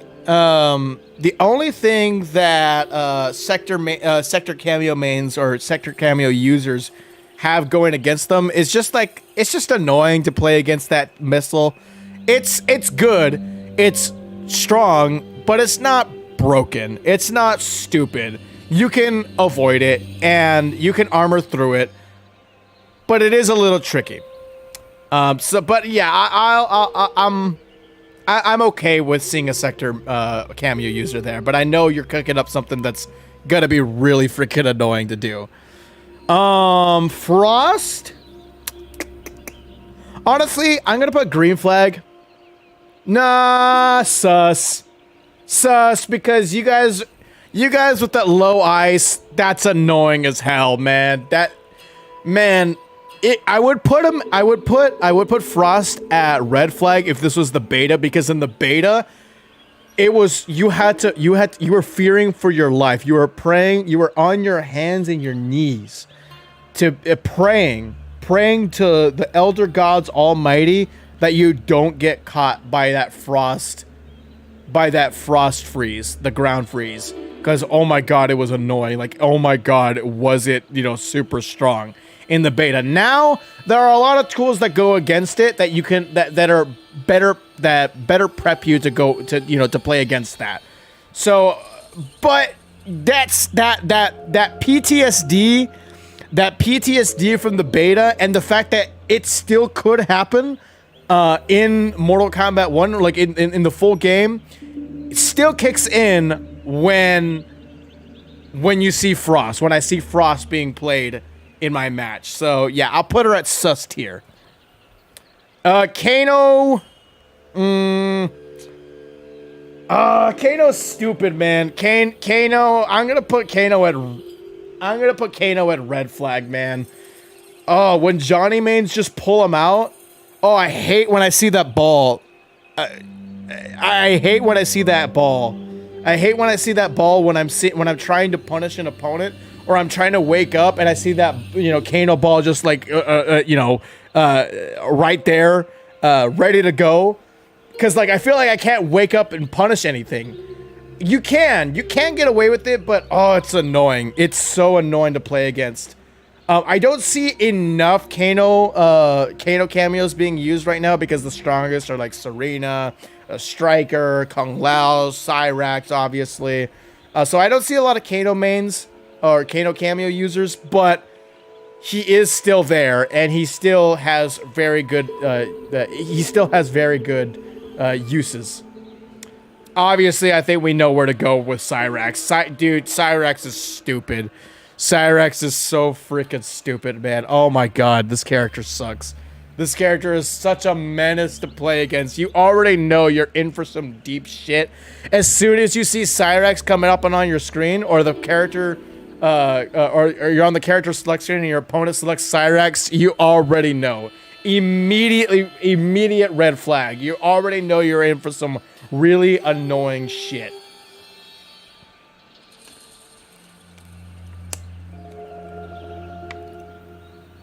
Something needs to be done about Cyrax. Either reduce the chip damage or make it less plus.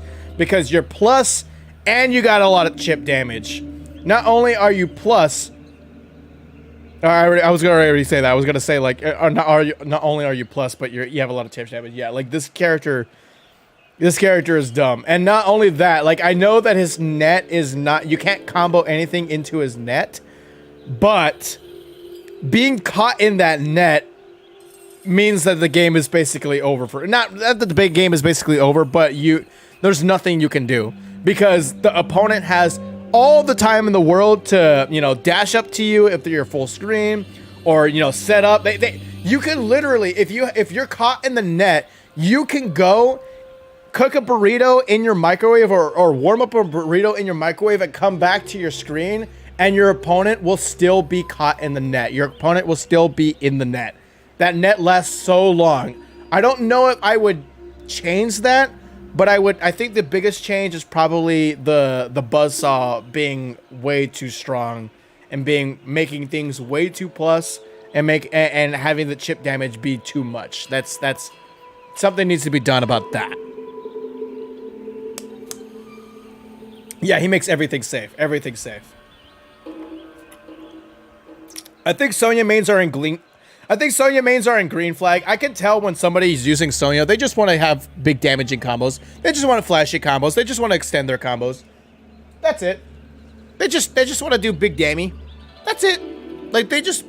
I have never seen a Sonya main... I've never seen a Sonya cameo being used other than that, just to extend your combos. And she's good. She's good for doing that. If you want to extend your combos and if you want to get the most out of whatever the hell you do, she's good. I'm putting Sonya green flag. Jax is sus. Jax is kinda sus. Because depending on how you use them, you can use them to extend your combos, or you can use them in really annoying in annoying ways. Like using the Jax cameo and playing Liu Kang, so you jump in the air as Liu Kang and you throw your fireballs, but Jax cameo is right there and he's gonna ground pound you. You're like thinking, okay, what the fuck am I doing? What the hell am I doing? Like this is this is starting to get real weird. So he's got some really weird setups with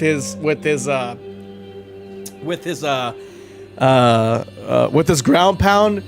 But honestly, I feel like this is the same. I feel like Jax and Sonya have the same thing going for them in that a lot of people kind of use Jax to extend their combos, but I think Jax gives people more of an edge and more damage, especially if you're playing with Raiden. Like Raiden Jax is really, really strong. Darius is green flag. I haven't seen a lot of Darius mains out there. I've only seen, the only time I've ever really seen Darius, I feel like Jax will be red flag in the long term. I don't know. I've only seen, oh man. I don't know why I feel like losing my breath.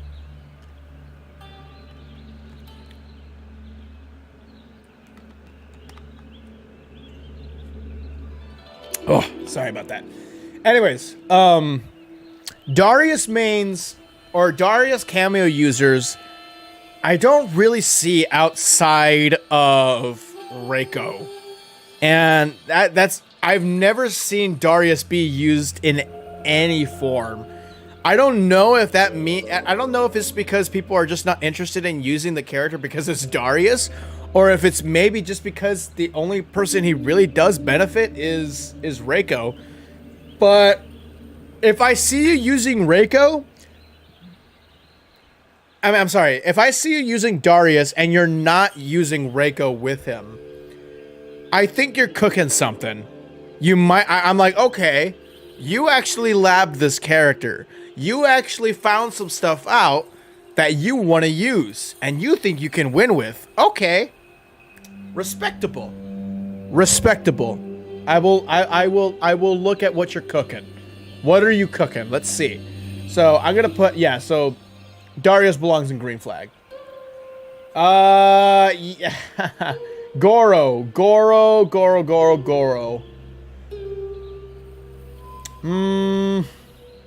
I think Goro is honest. Goro has the same thing going for Cyrax. Goro has the same thing going for him as Cyrax, as into where he can make things safe, but he doesn't give you the chip damage, and he's not as annoying as Cyrax. So I'm gonna put Goro at green flag because I think everything that he has is honest. Like, yeah, he can make everything safe, just like how Cyrax can, but the chip damage is not there, and it's not like abusable. Like, I don't see Goro mains or Goro Kameo users abuse this character.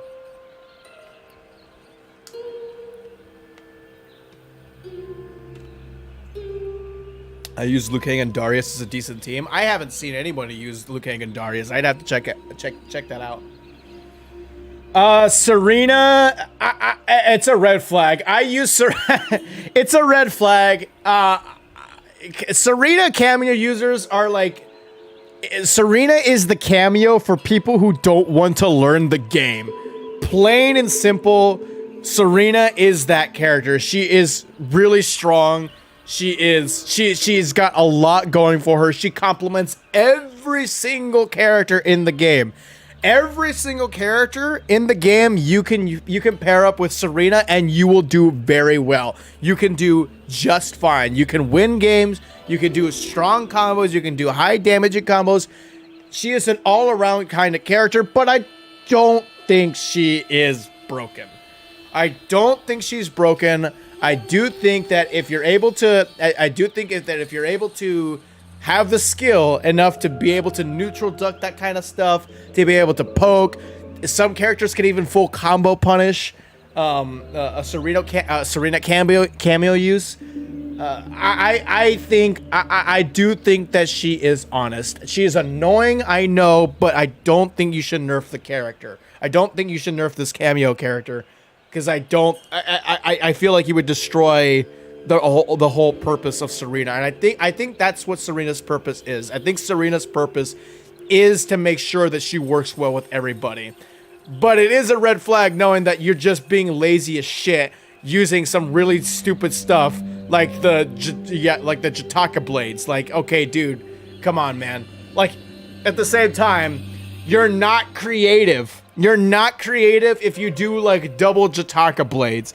I do that, okay? I do that, but I think that, in my opinion, it's because Serena and Ashra gets the most out of Serena. I do think that Serena is Ashra's best Kameo. Serena users never use her normal knife. Yeah, I know. They never use her normal knife, or they never use her kick. Her wake up is strong as hell. So that's a red flag, knowing that you fuckers just use the Jataka blades. That's all you do, and that's so annoying. Like, I hate it coming from a Serena Kameo main when I play Ashra, is that, like, you guys are not using the character in the most honest ways, because when you really break it down, she is honest. She's got really good stuff going for her that's not OP. I hate when you go and find a combo guide and the thumbnail's like 50% combo and then the beginning is just double boomerang. Yeah, I know. I get it. It's annoying. I know. I'm just like, yeah, dude, like, guys, 50% combo. Look at what I did. And it's just double fucking boomerang. Like, oh, wow. Very creative. Yeah, bravo. Bravo. Wow. Thank you. Thank you. I'd like to see that. I'd like to see that. You're right. You're right. Use the meter drain move. Oh, yeah.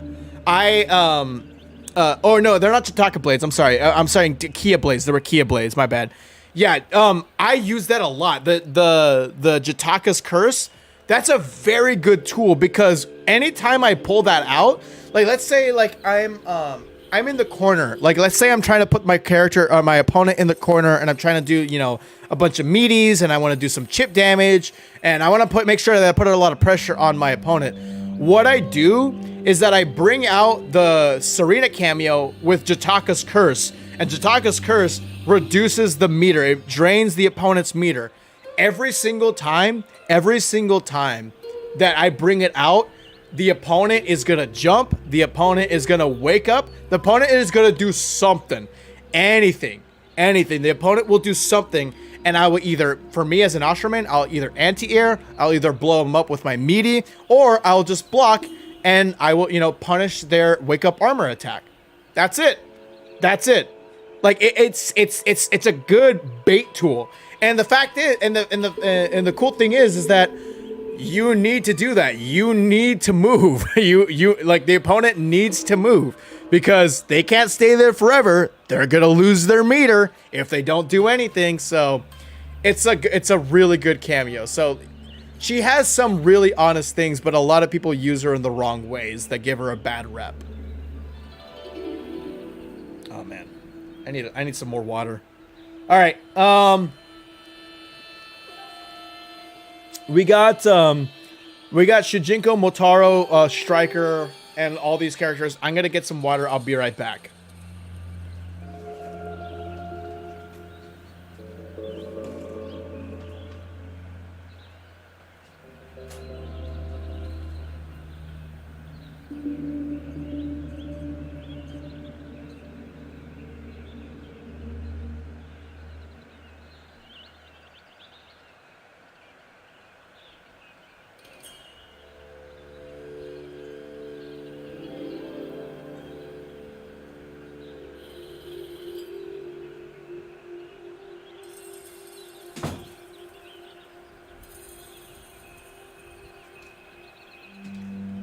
Okay, I'm back. All right, I'm back.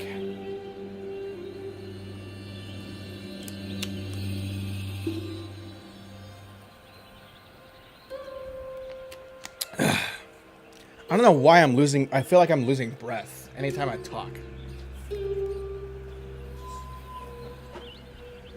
All right. Okay, let's get started again. Whew, man. I don't know what's wrong with me, guys. I feel like I need to sit back and drink some water. I gotta take a break. I'm gonna take a break here, guys. Take a break. Time out. 30-second timeout. Probably not 30-second, but 1 minute.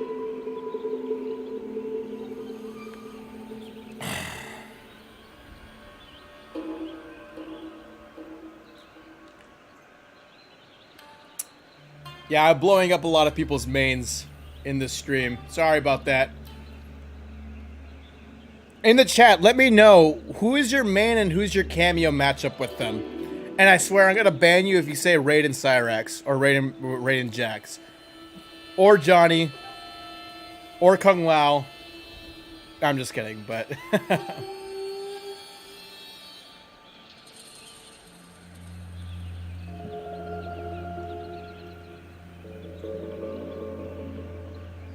Scorpion Darius? That's an interesting matchup. I've never seen that. I've never seen Scorpion Darius. Raiden and Jax. Oh my god, there we go. You're Raiden Jax.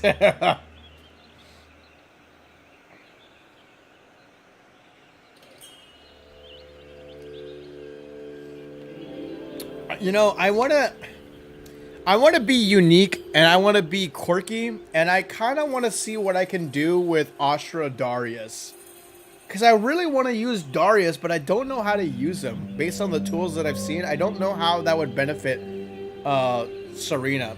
So I have to look.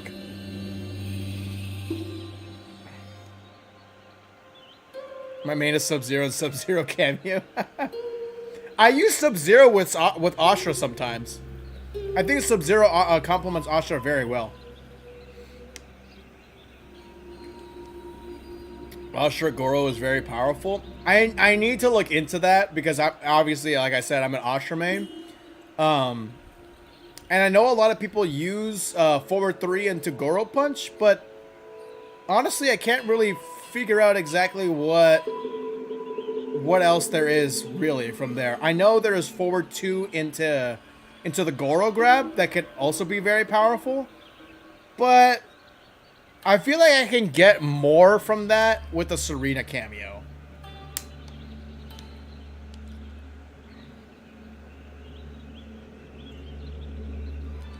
Any strong story canon mashups other than Astra Serena? Well, I think Sub-Zero Cyrax works well. You know, the two best friends. Oh well, not really, because you know Cyrax is not friends with Bihan, but kind of. I know Serena. I know Sub Serena works very well. Liu Kang and Kung Lao work very well. I've seen some good stuff with Raiden and Kung Lao. I've seen some Raiden. I've seen some good stuff with Raiden and Kung Lao too. I think Shujinko works well with anybody. Just it's very situational based, but Lee Mei Shujinko could work good.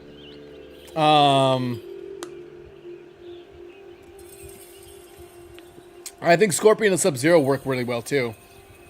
That's basically it. As far as I'm aware, that's basically it.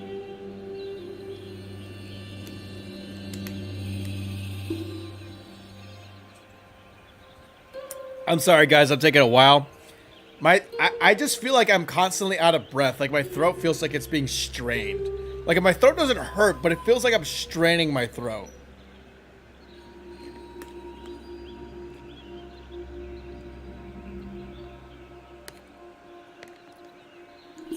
Shujinko is actually pretty solid until you're matched up against a Reiko. Yeah, I know. I think Shujinko is very solid, but I think it's up to the player for them to be able to optimize a very situational matchup. Kameo sub is good with anyone. Yeah, that's true. I would agree. Like the projectile armor is very, very, very good. I love that armor. That armor is a lifesaver. Although what's stupid is that I probably should have mentioned this in the Reiko bit, is that if you try to like sub Kameo against a Reiko, the Reiko shurikens, because it's a lot, it will break the armor and you still get blown up, and it's annoying as hell.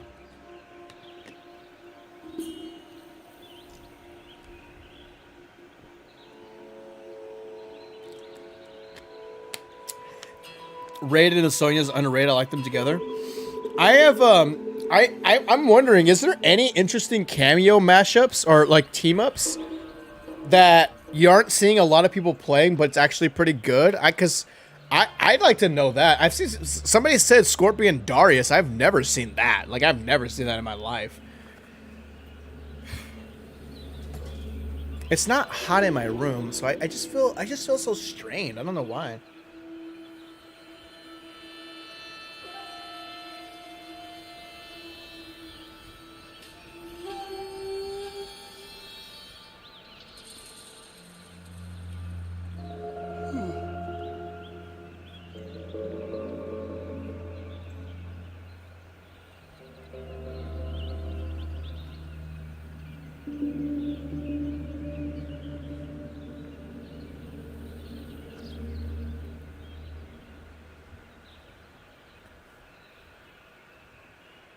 Scorpion Sector is not unique. Scorpion Sector is very, very... Scorpion Sector I've seen a lot. Astra and Striker? Astra and Striker is kind of interesting, yeah. Striker gives any character mix-ups? Yeah, I need to look into that, though. Astra and Striker I need to look into. Alright, right. Give me a second, guys. I apologize for that. I just feel so strained right now. Just mainly in my throat.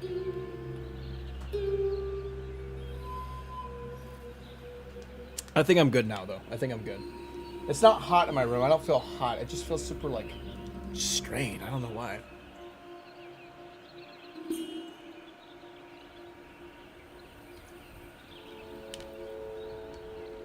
Gyros Motaro because his teleport helps Gyros get close distance. That's true. I'm gonna play Scorpion and pair him up with Dark. I honestly I have to look into that because I've never seen Darius, Scorpion Darius. I've never seen Scorpion Darius. Janet Cage is a cameo, surprisingly. Yeah, Janet Cage is instead of Johnny Cage.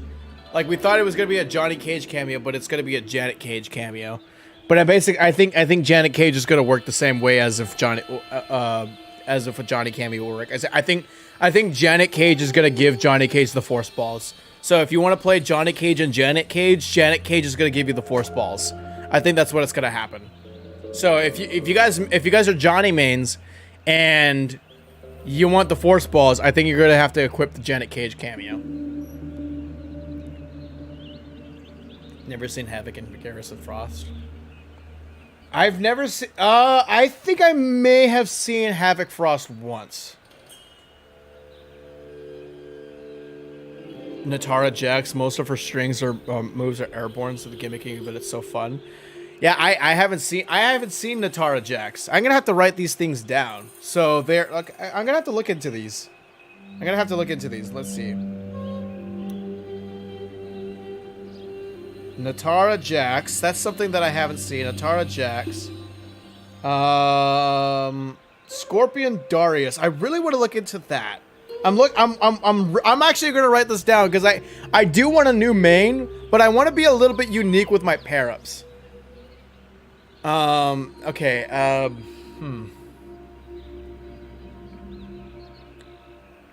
Shujinko is actually pretty solid until you're matched up against a Reiko. Garrus Motaro. I have to look into that too. I've never seen that. Garrus Motaro.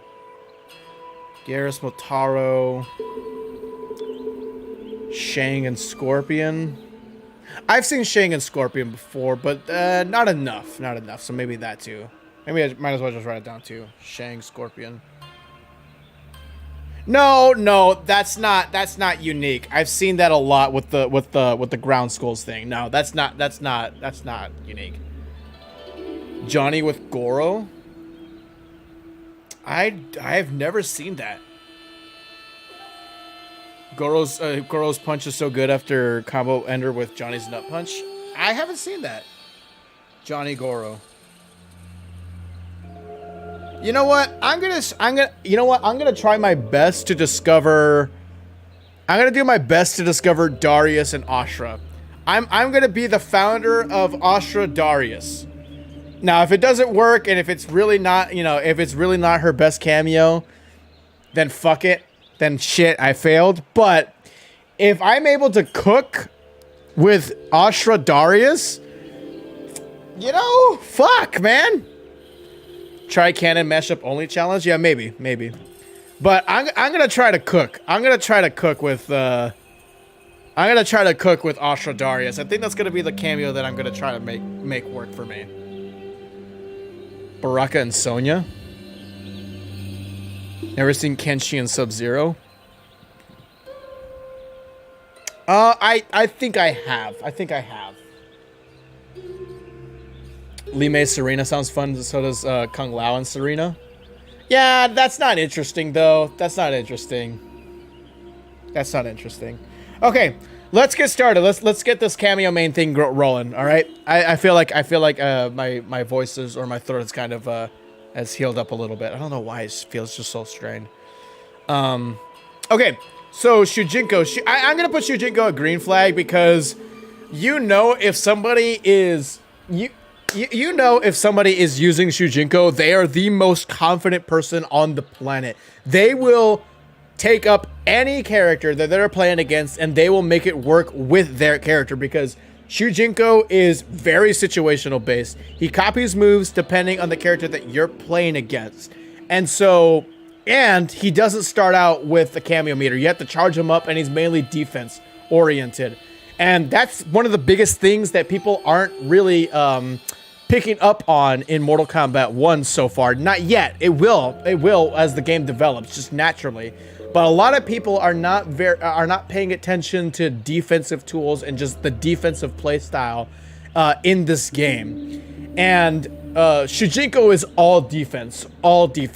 So once people start figuring out defense play in Mortal Kombat 1, I think you're going to see Shujinko show up a little bit more. He may not be I don't think he'll ever be at the tier of popular because of just how situational he is and how very unique he is.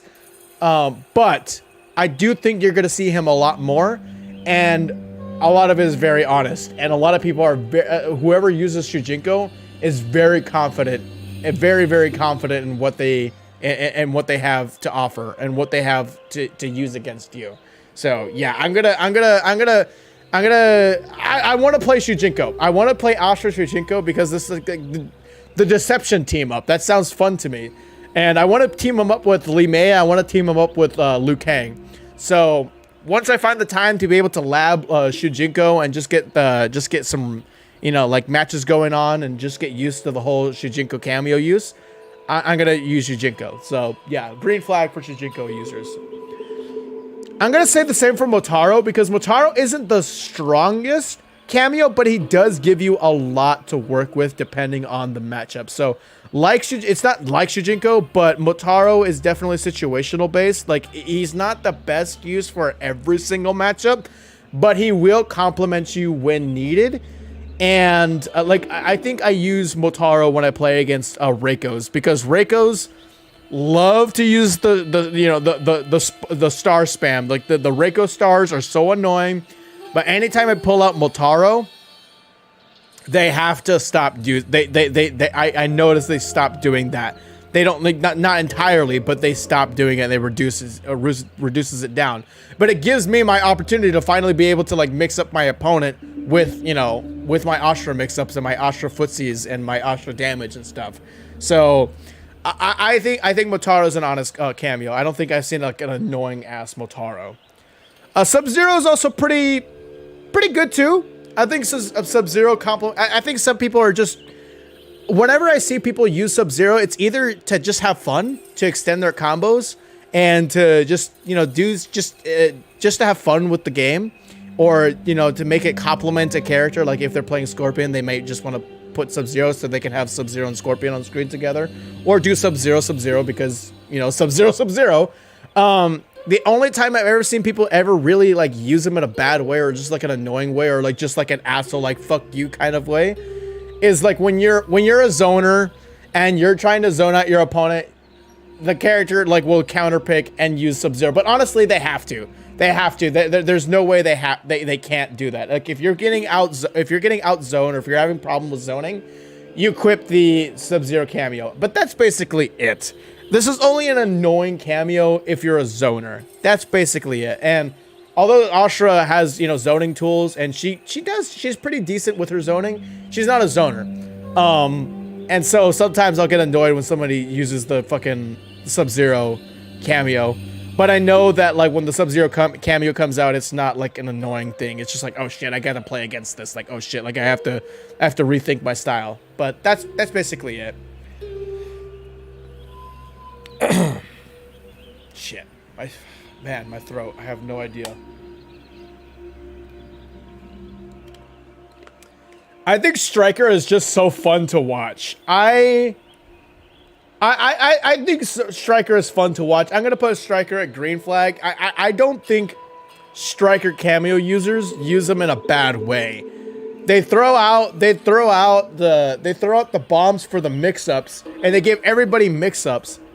And he gives everybody mix-ups, and that's basically it. There isn't anything that is annoying as hell. He's not like a Kameo. He's not like a combo extender. He's not really like He's not really like a Serena Cameo. He doesn't give you the chip damage. I mean, you can do chip damage, but he doesn't give you like the Cyrax chip damage. He doesn't make everything really safe. You can play against it.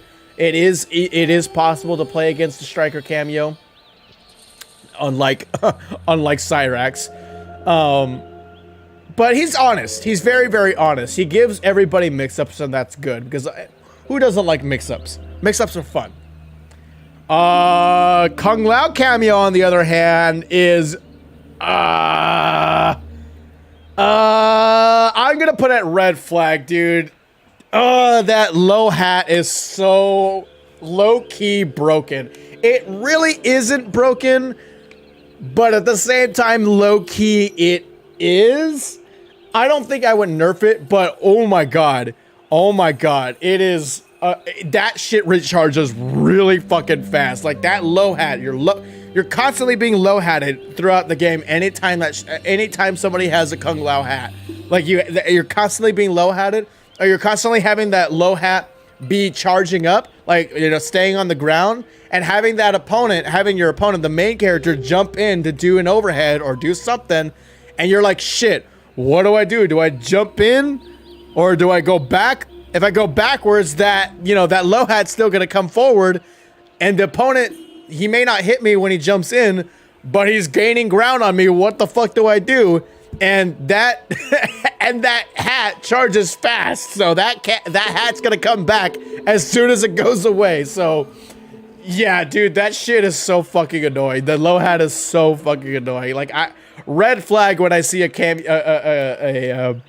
red flag when I see a Kung Lao cameo. And oh my god, whenever I see Liu Kang players, when they do his forward 4 stagger, it's forward 4 low hat, forward 4 low hat, forward 4 low hat, and he gets so much meter off of the chip damage, and he does a lot of chip damage, and the cameo, like I said, the cameo recharge happens super fucking fast.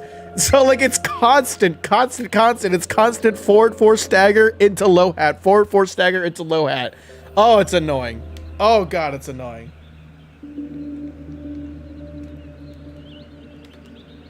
Okay.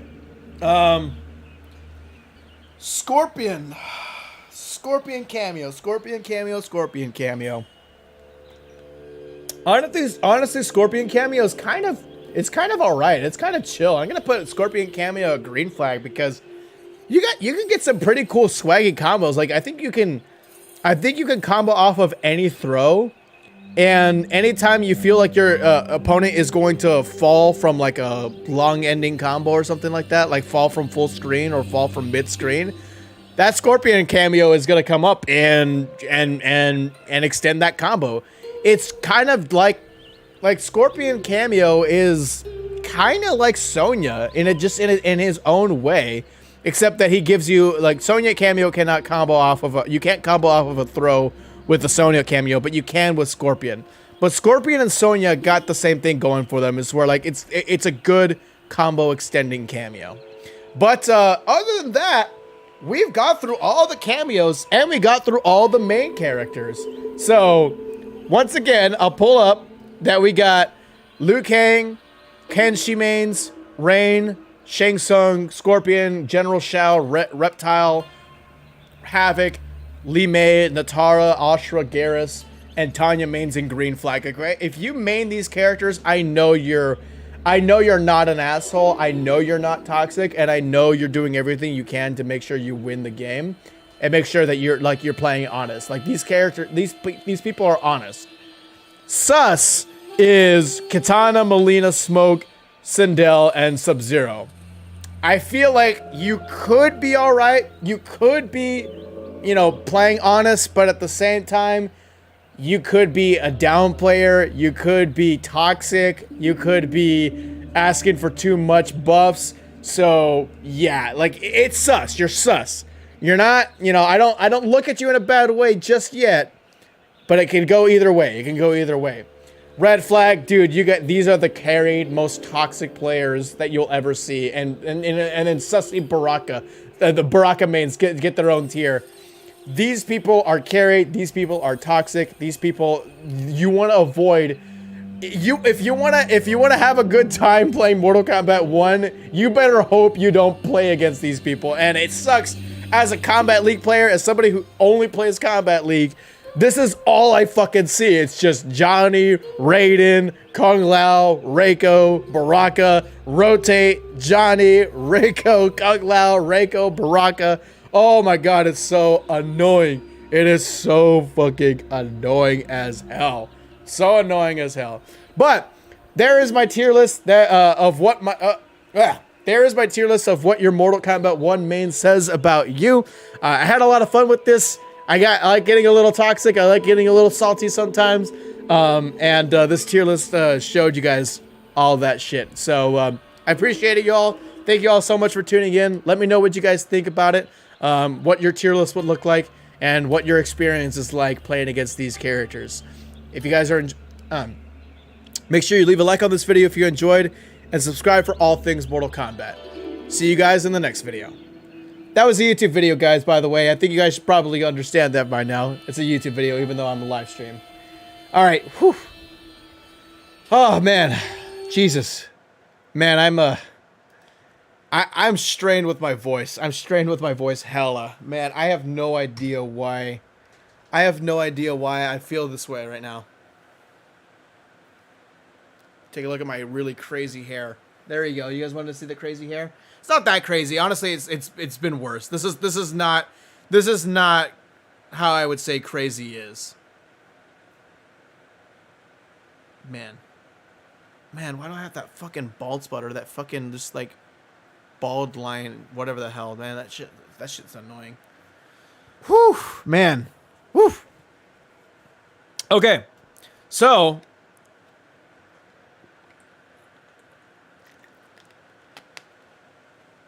Your hair is pretty. Thank you. It needs a haircut. I need a haircut though.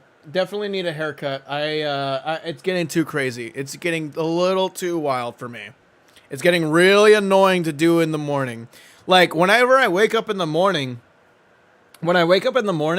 sometimes it like, okay, fine. You know what? Fuck it. I'll make it crazy. And I'm going to put my hat back on anyways. So give me a second. This is how my hair looks like in the morning. Like, I wake up and I'm like this, and I hate it. I hate it so much. Like, it's so annoying. Like, and like trying to trying to make sure, like, see, like I can't even do this naturally. I can't pull my, oh, actually now it's working, but like I can't really, look at what I try to do if I do it naturally. Like I try to use my hair, like my hand to kind of like pull it back naturally. It's so like, what's this? What's this? What's this? Like it's so, oh, I hate it. I hate it so much. I hate it. That's why I have to wear hats now, because like my hair's starting to get to a point where it's starting to get really annoying to do. So I need a haircut. I need a haircut for sure. There we go. Okay. Oh, man. Man, my voice is really strained. Receding hairline. Yeah, that's what it was called. Yeah. My voice is really fucking strained right now. And I don't. Oh, man. Should I keep going? Should I just pull? Should I just suck it up? Should I just suck it up? Should I just suck it up? I feel like I should. I feel like I should.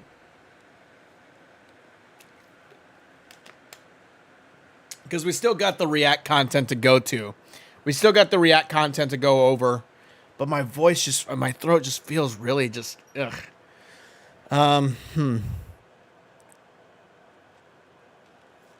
Fuck, what should I do? What should I do? I don't know what to do now. Brusque, is MK1 better than MKX? Probably, yeah. I would probably say so. When are you reacting? I feel like, you know what? I feel like I kind of owe it to you guys. I said I was going to do it. I owe it. Suck it up. Suck it up. I'll do it. I'll do it. Okay. Let's get the React content going.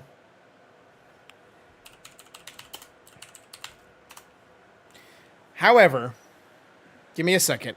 I should probably do something like this. Give me a second.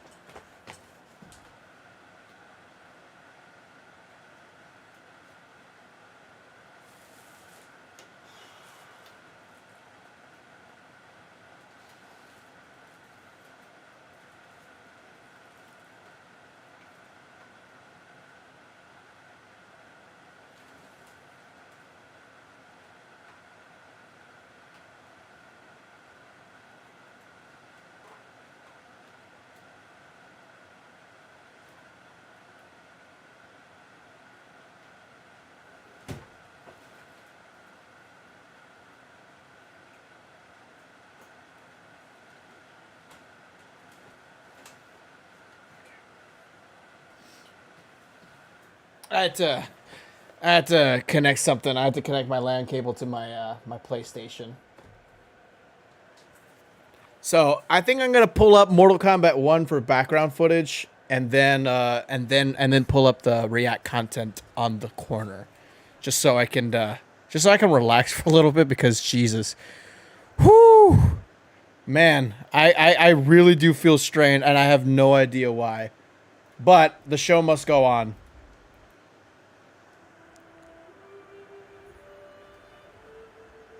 Okay.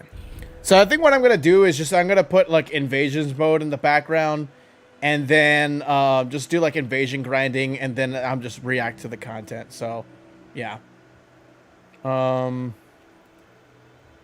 the hell is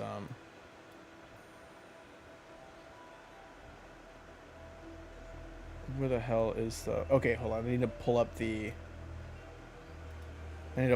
what I actually want to do.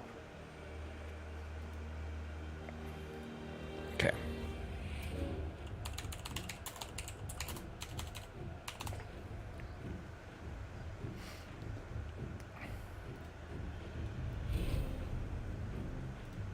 Alright, I'm pulling up the links right now of all the videos that I wanted to pull up, or I wanted to react to, and see what people were saying. Oh shit, I opened the wrong one. I had like a file.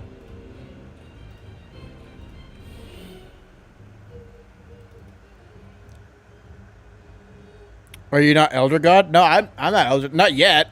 Not yet. Let's see where I'm progressed. Actually, I'll show you guys how much I'm almost at Elder God. I'm almost there. I'm not Elder God yet. Yeah, I'm super close. Look at how close I am to Elder God. This would be the first time. This would be the first time I have ever got to Elder God in Kombat League history. I never got to Elder God. I never really tried. I never really tried to get Elder God, but just fact alone, I never got to Elder God in Mortal Kombat 11. But this time, I actually might, and it's just pure Ashra. Where am I at on the leaderboard, by the way?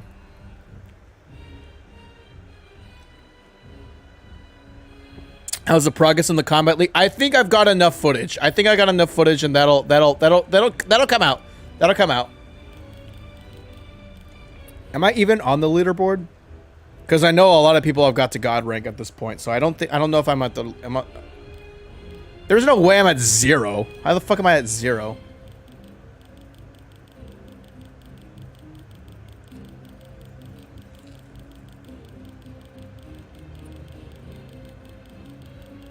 Yeah, I don't think I wouldn't expect myself to be on the leaderboard, because there's just so many people on here. Yeah, I don't reckon. Yeah, I don't see my name on here. I could have missed myself, but I don't think I've missed myself, or I don't think I'm on there, just because there's so many people on there. Oh, well, there we go. 526. Hey, I'll take that. I'll take number 500 out of everybody who's playing Mortal Kombat 1 right now. 500. That's pretty good. Ranked 526. That's pretty good. That's pretty good out of everybody online. I'll take that. I'll take that. But yeah, I'm almost at Elder God rank. I'm not gonna do an Elder God run on the stream, because no, I'm not playing on stream. I'm just not gonna play on stream. No, I'm just gonna do invasions. But I'm gonna pull up the I'm just gonna do the farming shit. And then I'm going to pull up all the videos that I was telling you guys about.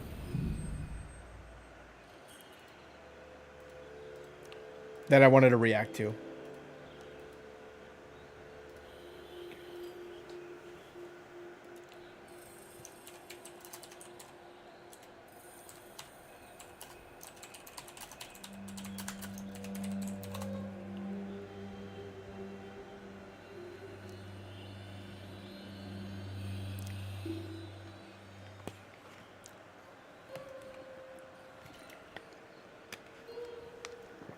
Okay. Excuse me.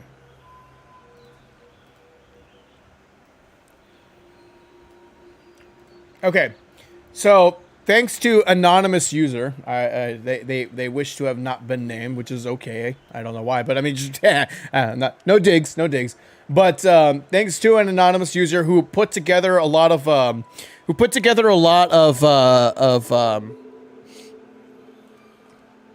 man, excuse me.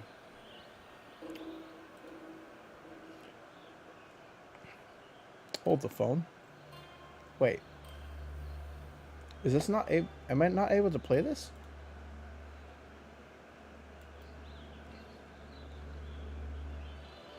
Am I not able to do picture-in-picture mode? How do I do picture-in-picture mode?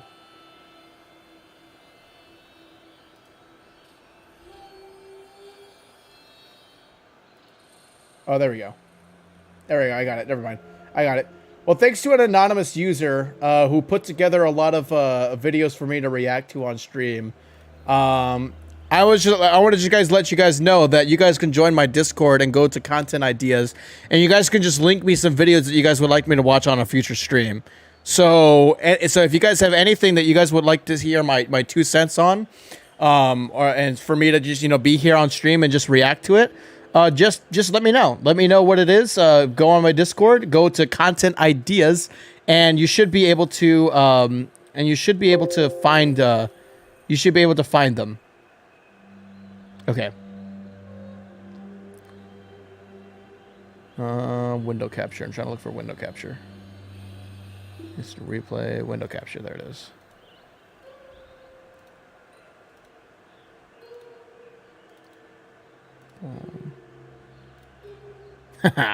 All right, so the first video we're going to watch is from our good friend of the channel, Uncaged Games.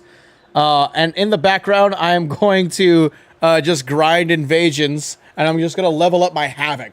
So anyways, again, like I said, if there are any videos that you guys want me to react to on stream or anything like that, go join my Discord, go to content ideas and link them there, and just let me know, hey, Brusque, here's this video that I'd like you to watch. Like, what do you, or just ask my community, like, what do you guys think about this video or something like that? And I'll probably like save it. I'll be like, okay, there we go. I could just put them together in like a Google Doc, and save it for the next stream, and just and just react to it. So yeah. So what we're gonna be doing today, or in this stream, is that I'm just going to react to people's reviews. There are 4 reviews that we're going to watch. One is from Uncaged, one is from Forsnake, Under the Mayo, and Maximilian. Some of them are a little old, so some things may be outdated here and there, I think. I haven't watched these videos, but the goal is for me to say, for me to analyze, okay, what is the community thinking about? Like, are we all saying the same thing? Is there one thing that we're agreeing upon? Is there things that I'm agreeing with? Or are there things that I disagree with? We'll see. We'll see. But yeah, let's get this show on the road. All right, hold on. Let me make sure I get a rhythm on with Havoc before I get in.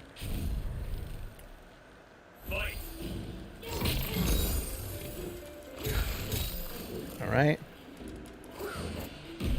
There we go. All right, shit. I forgot what his cameo is. So I'm doing the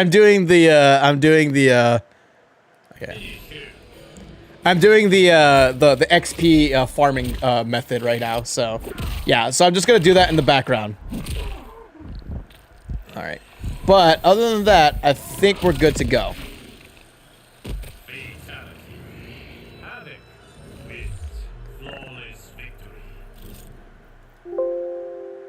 Okay.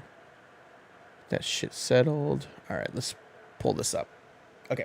MK1 has been in our hands now for a few weeks. What are my thoughts? Do I like the game? Do I hate the game? A lot of you guys have been asking, Cage, do a review of MK1. Well, here we go. Here is my honest thoughts on Mortal Kombat 1. All right, here we go. We'll do that while I play this game in the background. So there's gonna be 2 sections of this video: my likes of MK1 and my dislikes. Let's start off on a high note. Oh, you just copied me. I liked about MK1. He does what I do. All right. I talk about my likes and I talk about my dislikes in every single kind of sit down analysis, sit down thoughts video. He copied me.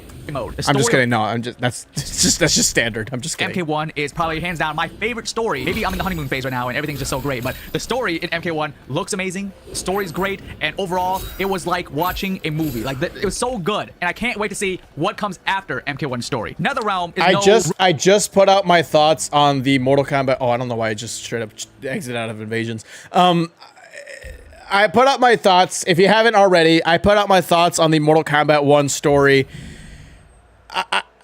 This is probably the type I disagree. I don't know if this is my favorite story though. Like if I haven't really thought about like if Mortal Kombat 1 is my favorite story of all NetherRealm games, because I have my problems with all of them, and I'm kind of hard. Not really. I'm not like hard on all of them, but like I have plenty of criticisms for every single one of them, and some I don't like more than others. So yeah, I haven't really thought of where Mortal Kombat 1 lands for me. So I think right now out of the gate, despite my problems, I think I might like it the most. I don't think it's the best written one, but it might be the one that I just enjoy the most. And I think I've said this, with Mortal Kombat 11, where I think Mortal Kombat 11 story mode is the one I enjoyed the most, but I don't think it's the best written one. I think the best written story is still Mortal Kombat X. I think Mortal Kombat X still is the best written one because it really doesn't have a lot of plot holes. Honestly, it really doesn't have that many. Yeah, it really doesn't have that many plot holes, and it doesn't really have, you know, anything that's really messy about it. Not really. But all story modes, every single story mode that NetherRealm has done, they've got some messy material in there. And Mortal Kombat 1 has that same messiness. It has that same messiness, but I need to stop. I keep getting blown up. It has that same messiness, but not as much as 11. Not as much as 11. I'm curious how many Melina stands you pissed off with that story video. Oh, I haven't. I'll see it. I'll see it. Rookie at making great stories in their game. Like, I think they're the pioneer of making a story-based fighting game, or a fighting game with a great story. They still are. They still are. Like, no other fighting game out there is going to be at the same quality as NetherRealm's Mortal Kombat stories. It just won't. I mean, it may happen eventually, but we already know Street Fighter 6 is already, you know, not even attempting to do that. I don't think Tekken 8 is aiming to do that either, although it might. I have no idea. But yeah, still, like, the quality and the effort being put in to the story modes of a fighting game is NetherRealm is still the pioneer of that.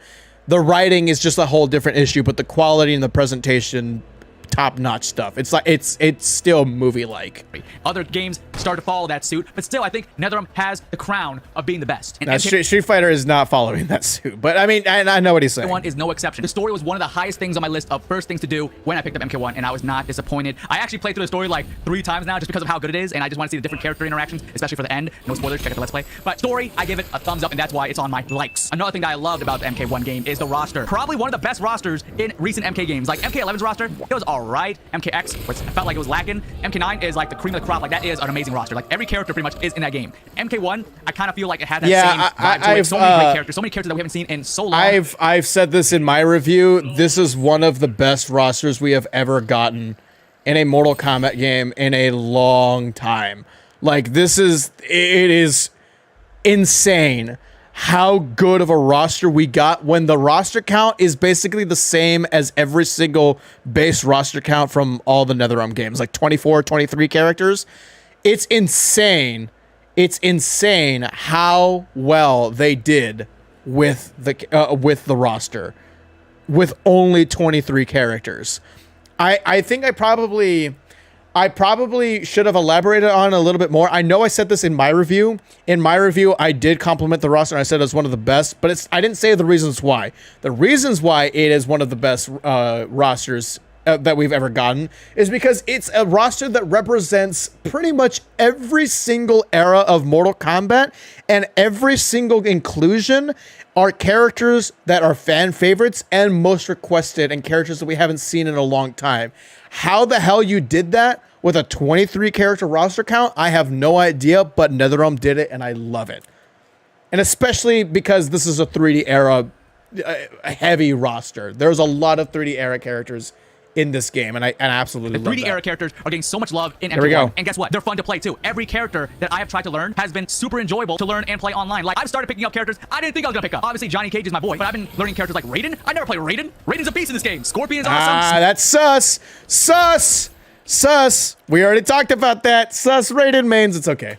Mocha's great. Like, every character I've tried is amazing. And don't even get me started. The Kameo, at first, I was a little worried because it's a brand new mechanic. It could make or break this game. I'm glad to say the cameos make this game so much more fun. The cameos really make the game, in my opinion, a lot more balanced than if there wasn't cameos. There are characters that maybe don't do well in the zoning game, right? You can have Sub-Zero cameo, you can put the ice armor on, and they are immune to projectiles. Cameos really help out the character roster balancing things. Now, obviously, there are certain pairings that are a lot more deadly, like Brock and Cyrax. That is a crazy pair. But for the most part, I feel like the game overall. And he didn't mention it, but Raiden Cyrax as well. He said he plays Raiden. Balance than previous MK games. I've had so much fun learning the characters and learning combos with the cameos. What's going on, It's been a blast. Like, I find myself streaming the game over my twitch.tv/games. I play it for like 4 hours, and then afterwards, I hop off and play it on my Steam Deck and learn more combos. Like, I've not done this for a game in so long. Yeah, usually when I'm playing games, I'm streaming it. Learning how to play the game, like learning combos with every single character and like and different cameos and stuff. It's such a blast. It's such a blast to do. I cannot wait to get into more characters to play against or to play with. I'm going to be learning Havoc. I'm just leveling him up right now. I'm not learning any combos, but I'm just going to level him up just so I can get some good gear with the character and some good shaders. But yeah, it's such a blast playing this game. The game is such... It just feels good gameplay wise, and you can tell that NetherRealm put in a lot of effort to make sure the gameplay was great this time when Mortal Kombat 11 had that be the main killer of the game. MK1, I'm like labbing off stream. That's how fun it is. And when I figure out something with the cameo, I'm like, oh shoot, that's ridiculous. That is what I love about learning in MK1. The cameo potentials, the combos, the pairing of certain characters that you don't think would work. Like Goro and Johnny Cage, you would never think they would work together. MK1, you can make it happen. So again, the story, the roster, the gameplay, the three major things I love about MK1. Now let's talk about the things I don't like about MK1. And brace yourself, there's actually a lot more things I don't like about MK1 than I do like about MK1. You guys are probably gonna be like, what, Cage? You love everything about Mortal Kombat. You're another realm shill. You just kissed her butt. No. If I don't like... Me and Uncage out here trying to beat the shill allegations as much as we can, man. We are fighting through the trenches. I'm with you, man. Dude. Oh my god, dude. Twitter, the thing is, the Twitter can't decide whether or not I'm a shill or I'm a hater. Any tweet that I make that's either positive about Mortal Kombat 11 or negative about Mortal Kombat 11, in the positive tweets, I will have people who will legitimately tell me that I'm a shill, XYZ, blah, blah, blah, NetherRealm dick sucker. Then anytime I have a tweet that like criticizes something that I don't like about Mortal Kombat 1, I'm a hater and all I do is complain. All I do is, I can't enjoy the game. I'm just like, choose one. But the reality is, the reality is, I mostly enjoy this game. I really do like Mortal Kombat 1, but there is nuance to it. There are things that I don't like. There are things that I want to see fixed. There are things that annoy me. There's nuance to everything, but I don't think Twitter or Reddit, I don't think they understand what middle ground or nuance is. I'm gonna talk about it. There's a lot of things that I dislike about MK1, or more like nitpicks, if anything, but there's stuff that I don't particularly love. So let's start off with the lack of customization in MK1. MK1, you can change your gear for your character, but you can only change one piece of gear for every character. In MK11, you can change like 3. So going from 3 character gear customization to 1 feels like a huge step back. And some of the gear that you can change in MK1 are so little. I will defend this to the death. I don't like that there was 3 gear pieces in Mortal Kombat 1 to custom. I'm in Mortal Kombat 11 to customize. The gear pieces that you customize in Mortal Kombat 1 are things that actually matter, like Scorpion's mask, Sub-Zero's mask, Liu Kang's bracers, Katana's fans. These are some of the things that you probably are going to take a little bit more notice to. These things actually kind of complement the character's, look. Now, not everything though. Like rain staff, you don't need rain staff, maybe not, but it is technically it is something that he uses all the time. I feel like you should probably been able to change Rain's mask, but there was a lot of gear in Mortal Kombat 11 that was just unnecessary. Did I really need to change Jackie's fucking grenades? Those things are tiny. You never see them in the game. Did I really need to change Scarlet's blood vials or blood bottles? No, I didn't. Did I need to change Sub-Zero's water bottles on his belt? No, I didn't. And there was a lot of them. And guess what? Those three things that were unnecessary, those things that were unnecessary with Sub-Zero, there was so much of them. There was so much that you can choose from. So that means that a lot of resources and time were put into those cosmetics, and it took away from the fact that we needed a lot of, it took away from the fact that there were other characters that needed cosmetics for different reasons, like classic Cabal. We never got a classic Cabal skin. But hey, you can change his gas tubes. We're excited about that, right? Come on. But yeah, no, I am happy. I am happy with the fact that we have only one gear that we can change and exchange out of for Mortal Kombat 1, because it seems like they're putting resources. I think they're putting a little bit too much resources into the shaders, but at least it seems like they're coming with skins. So it looks like they're focusing on skins this time around, and I'm really, really glad you can actually do that. Are there enough skins in the game? That's another problem, but it does seem like they're prioritizing skins over gear. And so, like, hard to tell. There's no point of changing your gear. For example, Kenshi's sword, you can't even tell when you change it. Like, it's so hard to see. Yeah, and like this was a problem in Mortal Kombat 11 too. So, look, just because, yeah, by technicality, Mortal Kombat 11's content compared to Mortal Kombat 1 seems like it was a downgrade, but you have to understand what quality versus quantity means, or quantity versus quality means. They're focusing on things that actually matter in Mortal Kombat 1, and I don't think they did in Mortal Kombat 11. I don't think that's what the case was. And if you think the sword is hard to see, Melina's size are her only gear change customizable item. Good luck seeing that, but that's the only thing you can change in MK1. You get one gear. Those are her most iconic weapons. It would be weird if you weren't able to change those. And then I find myself not even changing some of the gear because either A, it's pointless and you can't see it, or two, it just looks weird with the overall skin, which each character has set amount of skins in the game. The next thing I didn't really like sounds like a gear is the problem, shrine. though. Oh my God. At the time of this recording, the shrine animation takes so long to do. You spend 1,000 coins. Yeah, I forgot to mention that in my review. This animation, it takes way too long, man. There should be a thing. I think Injustice 2 had this problem as well, where you had to watch a long animation to open those mother boxes. What they did later on in Injustice 2 was you were able to, like, I think you were able to, like, put in as many coins as you could, or as many, like, whatever the hell currency it was in Injustice 2, and then just max open all of them. So you'll get like 10 pieces of gear and 10 pieces of armor or whatever, like all just in one, and you can skip the animation. So we should have like a skip animation option for the shrine, and also like a bulk unlock option for the shrine as well. Points into this bucket, and then the dragon breathes fire, it melts it, and then it like explodes, and it takes a couple seconds, and it shows you your reward. And 9 times out of 10, it's concept art. All right, I'm trying to get gear, I'm trying to get skins, color palettes, but I'm getting concept art. That's cool and all, but when the animation takes like a minute and you get concept art, and you can only spend 1,000 coins, you have to do it several times, and that takes up. The shrine is horrible in the game. I have 2020. Honestly, I don't mind that too much, because like if the shrine is supposed to be like a seasonal thing where like, oh, check back in next season for. Am I the only one who doesn't have an issue with that?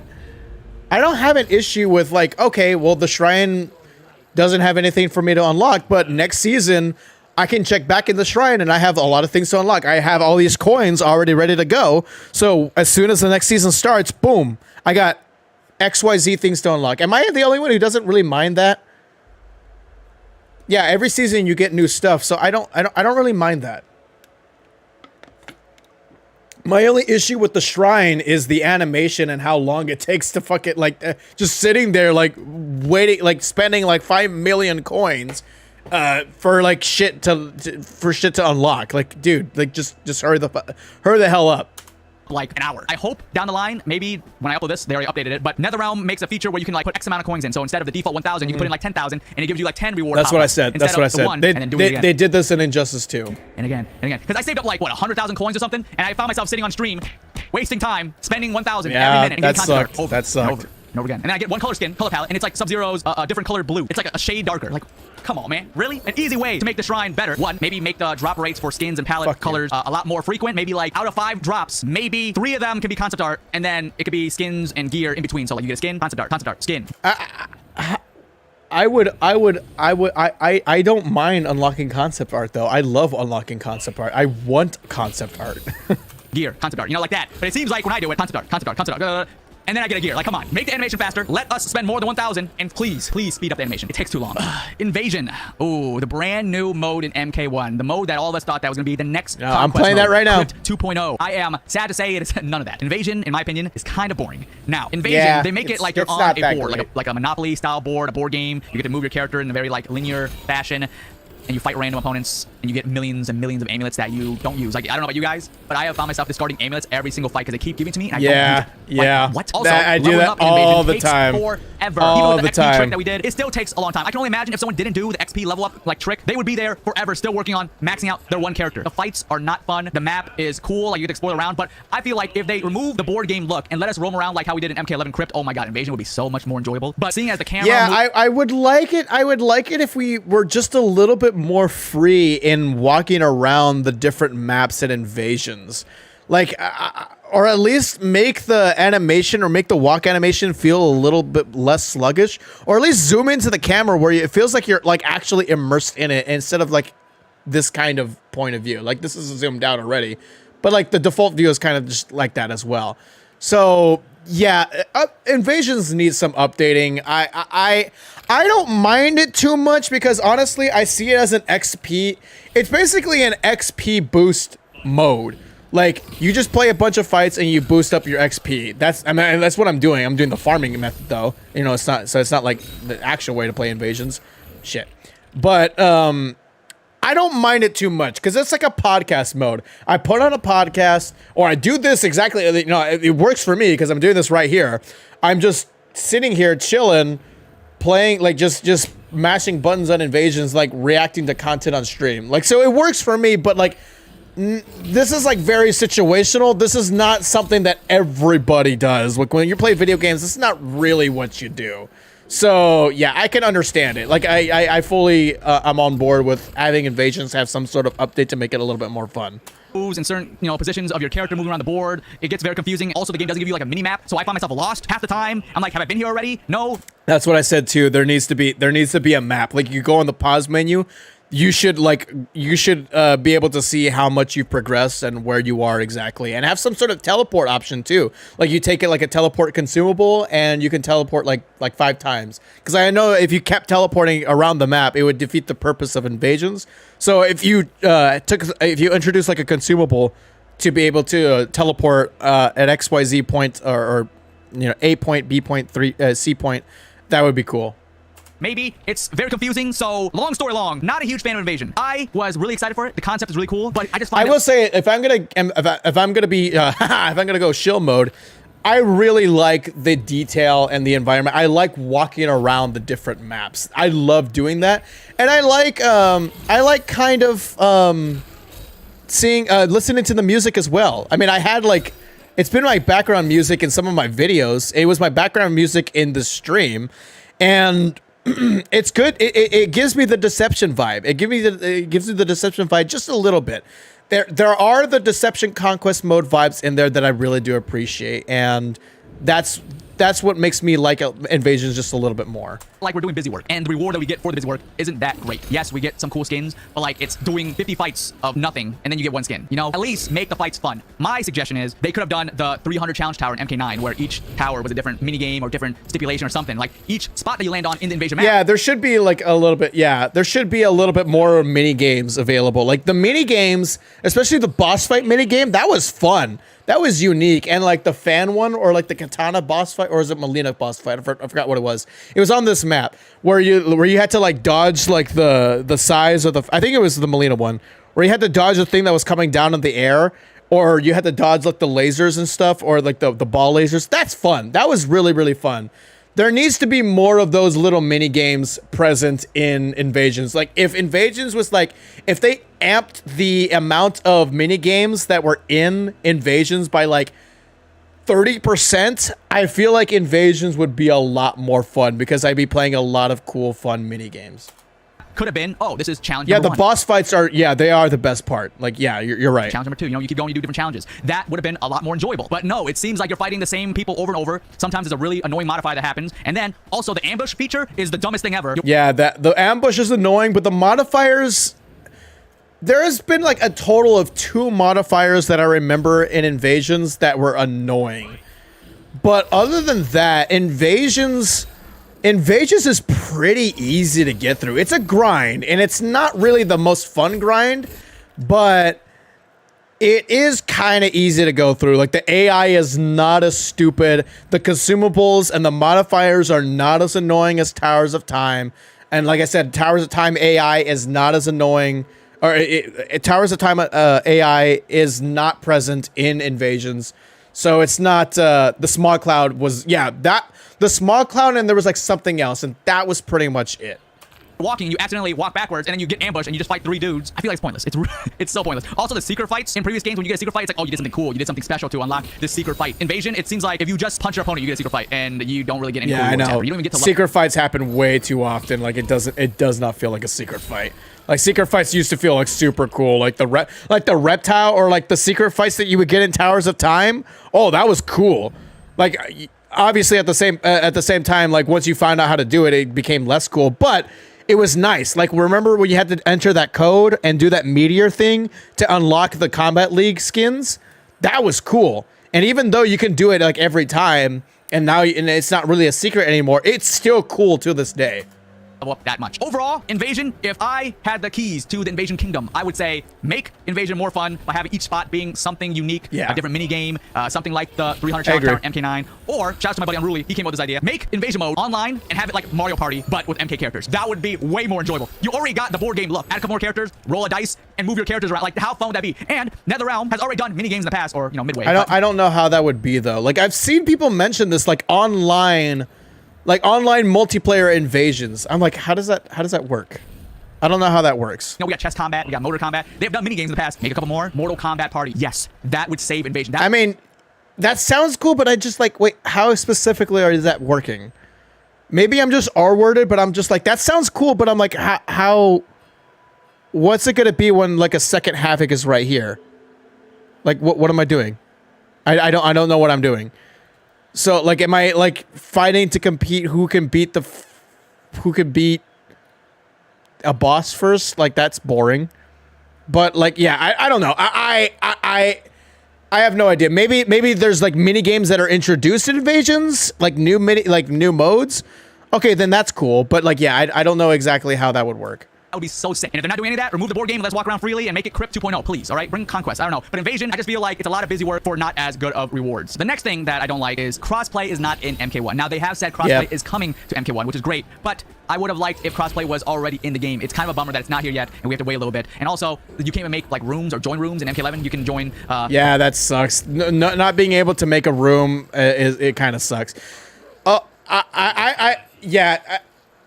Crossplay should have been in the game, but I keep saying that, like, NetherRealm doesn't develop the PC port, and it is a little bit hard to get 2 entirely different development teams on the same page to be able to do something like crossplay, when the builds that NetherRealm is working on, the ones that they have hands on, and their online servers and how they make sure their servers work, is not the same as how another developer is doing it. Even though it's the same game, it's built differently. Built different. Bunch of rooms with a lot of players in it. Like, oh, so I'm not really that hard, but yeah, it should have been there at launch. If you guys want to fight me, and people would join and send me invites, like that's cool. That was easy to play with your fans, play with your friends. But now they don't have that. Could they be adding it soon? Yes. But as of right now, this recording, we don't have cross. I think they're probably gonna add it soon. Yeah. And we don't have rooms that people can just join in and fight you. It's the little things, man. Kind of a bummer. No crossplay. That's a negative for MK1. Another negative that I absolutely despise is we don't have a Wi-Fi filter. When I'm playing Combat League and I'm fighting someone that's playing on Wi-Fi, finally, the ping is like 200, and I can't. Finally, somebody of Uncaged Games' caliber is saying, dude, we need a fucking Wi-Fi filter. Oh my god, we need a connection filter so bad. It's not a Wi-Fi filter, but there is a connection filter in Street Fighter 6, and it's so good. It works so well. I've not had a single laggy match in that entire time I've played Street Fighter 6. So yes, please give us that. From how annoying the match is. Like, it is like I'm playing with maple syrup all over my hands. Like, it's so bad. It's a horrible experience. I'm in the Matrix, and you can't decline it. Why can't we have a Wi-Fi filter? If there's a Wi-Fi player that pops up, you should be able to say, no, I don't want to fight this. Or you should be able to filter out and only get matched up with the wired players. Now, I understand that maybe they don't have a decline or a Wi-Fi filter because they don't have crossplay yet. So if you did a Wi-Fi filter, it would lower the player base even more. Maybe when they add crossplay and you can fight everyone from PlayStation, Xbox, then having a filter would make it more reasonable. But adding a filter now maybe would hurt. Yeah, the connection filter is the best option. Street Fighter 6 is the model you go after for online play. Honestly, at this point, Street Fighter 6 is the model you go after for online play, and Street Fighter 6 has the connection filter. It doesn't have a Wi-Fi filter or, like, you know, wired filter or whatever, where you can only play with wired players, but you can. It gives you the option to play with only 4 to 5 bars or 5 bar only. And you're basically playing a Wi-Fi. That's basically a wired connection filter. Like, you're basically playing with wired players. The player base online and making finding matches a lot more difficult. But still, I love the online experience for MK1. Gameplay's awesome. But when I am constantly looking at a slideshow of images, it ruins the experience. Tekken 7 also had that option. Yeah. I see it makes the experience so much worse. So I'm hoping when they add crossplay, maybe a Wi-Fi filter would be amazing. I know this game was announced and released pretty quick, but I feel like it wouldn't hurt the game if they pushed it back a couple months and made Invasion more fun, made us have the ability for more gear, have crossplay ready for release. Like, even the intros in the game, I feel like don't hit the same. I am a huge fan of the 3 intro dialogues. Character A says something clever. Character B says their rebuttal, and then character A again does the final nail in the coffin, the punchline for the interaction. But in MK1, you have character A, your mom sucks, and then character B, how do you know that? You know, like, that's it. You know, that, like, it feels like it doesn't have as much of a oomph. I think the intro dialogues in this game have been pretty cool, despite how limited it is.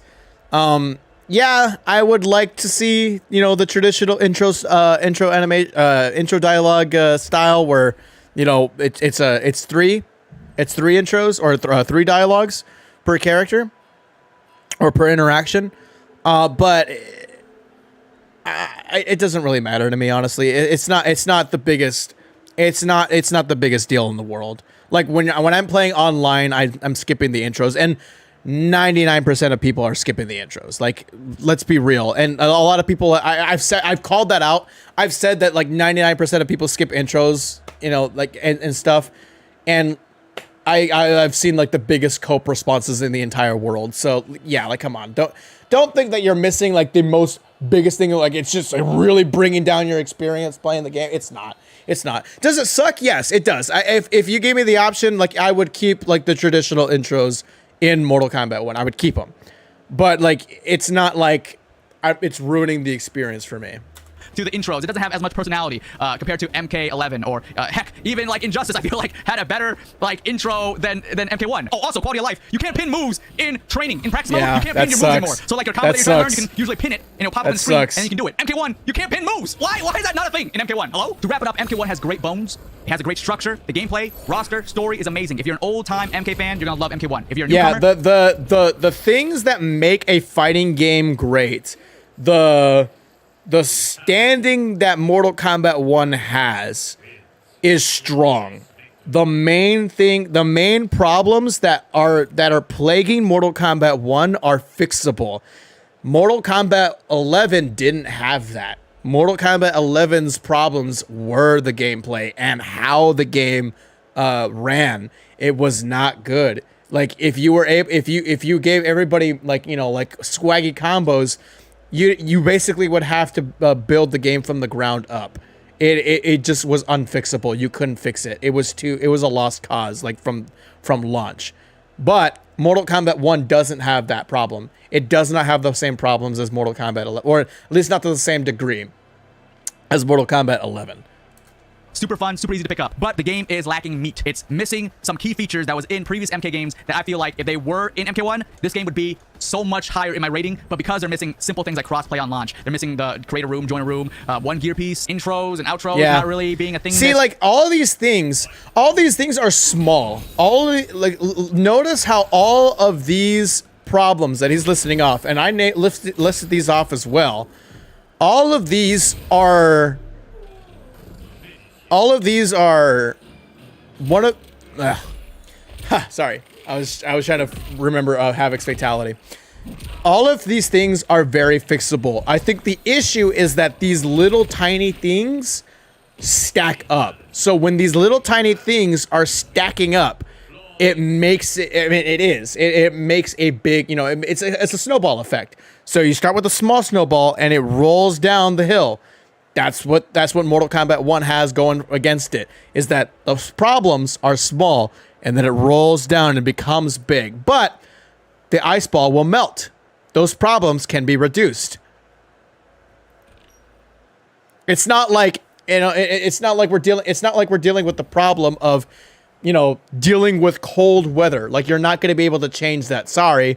Dealing with the cold weather in general, being in that environment, you're going to have to you're either going to have to suck it up and play with, or be, cover yourself up with a sweater and like a bunch of snow gear, or leave.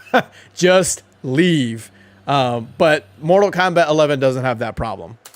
Mortal Kombat 1 doesn't have that problem. MK1. And with all that being said, I still love MK1. I love playing it every single day. There hasn't been a day that I've not played MK1, but I wish there was more into the game. And I feel like if they delayed the game a month or two, it would have helped a lot. With that being said, on a scale of 1 to 10, on what I think about MK1, 1 meaning not great, 10 meaning the best, I'll give MK1 a solid 8 out of 10. It's still an amazing game. Yeah, I'd say like 8 or 7. Stuff. And I hope that NetherRealm adds an update. What really carries this game is its gameplay. I don't like are fixable. When I do these honest review videos, I want to give you guys what I truly think about the game. I know some of you guys are like, Cage, you never say anything bad. I don't know where you get that, because when I don't like something, I say it. And clearly in this video, there are so many things. Me and him fighting through the trenches to beat the shill allegations, man. Me and him fighting through the shill allegations. Okay, this video is basically over. Let's watch something else. Let's watch the other one. Okay. Let's get this out of the way. All right, let's get Force Snake's review of Mortal Kombat 1. Let's see what he has to say. I haven't watched these videos, by the way, so let's see what happens. It seems I need to actually make a video on this game because none of you guys watched the Combat Kings podcast where we discussed the game for 3 hours after it came out. Sound off in the comments if you do listen to the podcast, because you guys are the real heroes. I get to use that clip now because it's actually relevant to this game. The game's been out for a while now, and I think I've had enough time to let my feelings on the game settle in, and people who said it was unfair to criticize the game before the public launch have to find real arguments now. So this is the time to discuss Mortal 1 Kombat. Obviously, I'll be producing a much more in-depth critique or analysis once all the game's content is out, as per usual, while this will be more short and simple. And yeah, that ambiguity on the type of long-form video is quite telling. First of all, the story. I actually quite like this one. The plot is nothing to write home about in a vacuum, but in the context... What? Wait, Force Snake likes a Mortal Kombat story made by NetherRealm Studios? Is this real life? What world are we living in where I feel like... I think he already...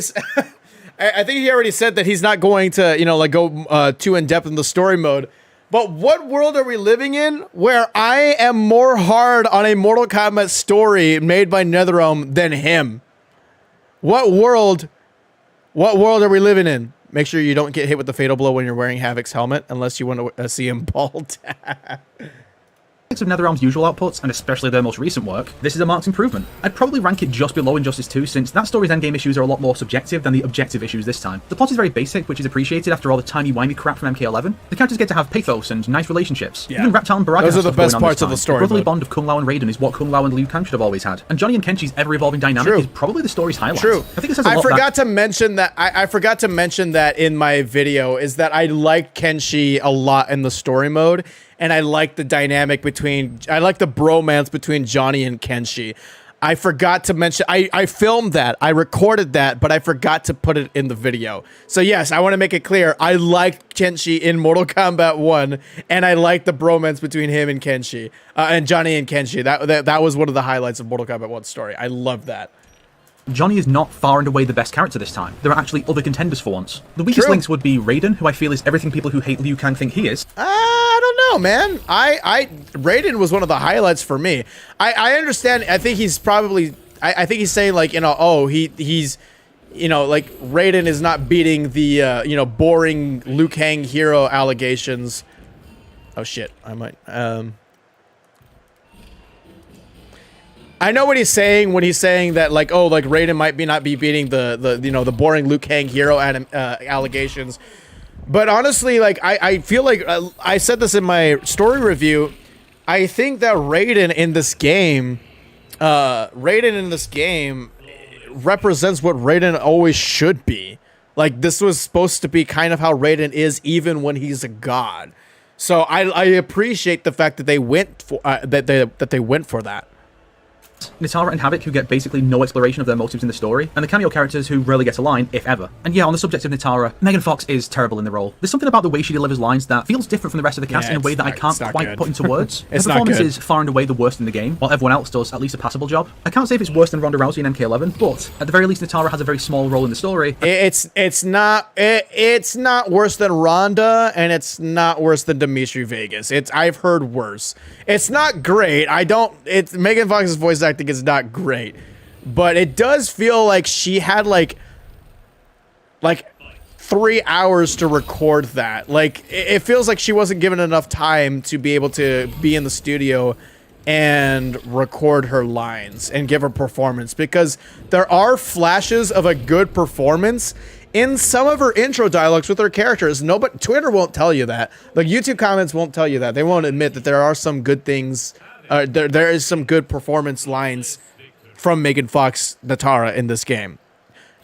Twitter won't tell you that, but it does exist, and that makes me think that it's probably because she wasn't given enough time. But yeah, no, it's not great. There's no big emotional drama that hinges on her. I think Ronda at least did the battle cries, unlike Megan. The structure of the story is the same as prior entries, sadly, with the character chapters continuing to limit the character usefulness while also preventing us from using certain iconic aspects of the cast we do play as, like Kung Lao's hat and Kenshi's entire kit. But the story works up until the final swerve, which I feel would have been better saved for a sequel, or at least the Invasions mode. And yeah, obviously I'm happy that Sindel is good again. There's just not much else to say there. I like that the arcade endings are supposed to be canonical and are setting up where the characters are going in the next Yes, this is one of the things that I really liked. I really appreciated how the endings in this game are intended to be all canon. Like, you actually have to piece together what, like, which ending connects with what, and you have to, like, oh, like, shit, like this, look, because I think if you play like Reiko's ending, or if you play Xiao's ending, you probably would think, okay, wait, hold on a second. I might have to play Reiko's ending to get a little bit more context or get a little bit from the story. And that's cool, because that's how it was a little bit in the arcade days, but very, very present in the 3D era. And so I really like that. I really like how the arcade endings are worth playing through and worth watching. I haven't watched still to this day, I haven't watched the Mortal Kombat 11 endings. Not all of them. I've watched a few. I've seen a few. But the MK11's endings suck balls. They suck fucking balls, dude. It's just like, I got the hourglass, and I'm the most powerful being, and everything in the world will bend to my will. Or I get the hourglass, and I fuck off. Or I get the hourglass, and everything is nice and peaceful and happy. It's so binary, and it's just so like, dude, I don't care about this. This doesn't give me any depth into the story. It doesn't give me any depth into the characters. It's nothing. But Mortal Kombat 11, complete opposite. Every single one of the endings are really good. That's especially useful for characters who won't be showing up next time, because it means we can at least get an idea of where they're going and what they're doing off screen while we're focusing on something else. True. And now for the Invasions mode. It's the new side mode where we tackle seasonal storylines to obtain themed recolors for the entire cast, effectively combining Combat League, Towers of Time, and the Crypt into one mode. Unfortunately, the mode lacks the variety Towers had, since you enter a map based on one of the game's arenas, then work your way through the map fighting only in that arena, with even Shang Tsung's lab only using one of its associated arenas, and fighting only a handful of thematically appropriate opponents outside of the secret fights and ambushes that exist solely to pad out this already padded mode. Only a few of the skins are obtained through normal progression. You're basically fighting to earn the currency to buy the seasonal content on the last day before they switch over to the new season. Oh, and NetherRealm, can you knock it off with the super armor on every fucking fight? And remove the coughing fit and total... The super armor wasn't really that big of a deal. The only time it was a big deal was the boss fights. That was basically it. Darkness conditions, they're objectively unfun. And to make it worse, rewards put on a but use a talisman, man. Use a talisman. In this mode, mostly being normal. It was annoying. It was annoying. To be fair, it was annoying. character progression, and with those rewards being skins and gear for the one skin you can save with one gear slot, making for a customization system that's somehow worse than either previous attempt, it's really not. No.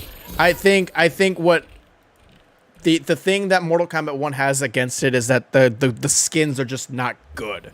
The skins are just not good. Like, there's not a lot of good skins in Mortal Kombat 1. Mortal Kombat 11 did have a lot of good skins even at launch. A lot of the good skins came out later during Mortal Kombat 11's life cycle, but yeah, like that's Mortal Kombat 1's biggest problem, customization wise, is that a lot of the character skins are just not good to look at. But I reject this idea of like, oh, because Mortal Kombat 11's gear system had a lot, it had like 3 different slots and all that. One thing it does have is the intros and outros, being able to customize intros and outros and having multiple ones to choose from and to unlock. Yeah, that I will agree, that's a big downgrade.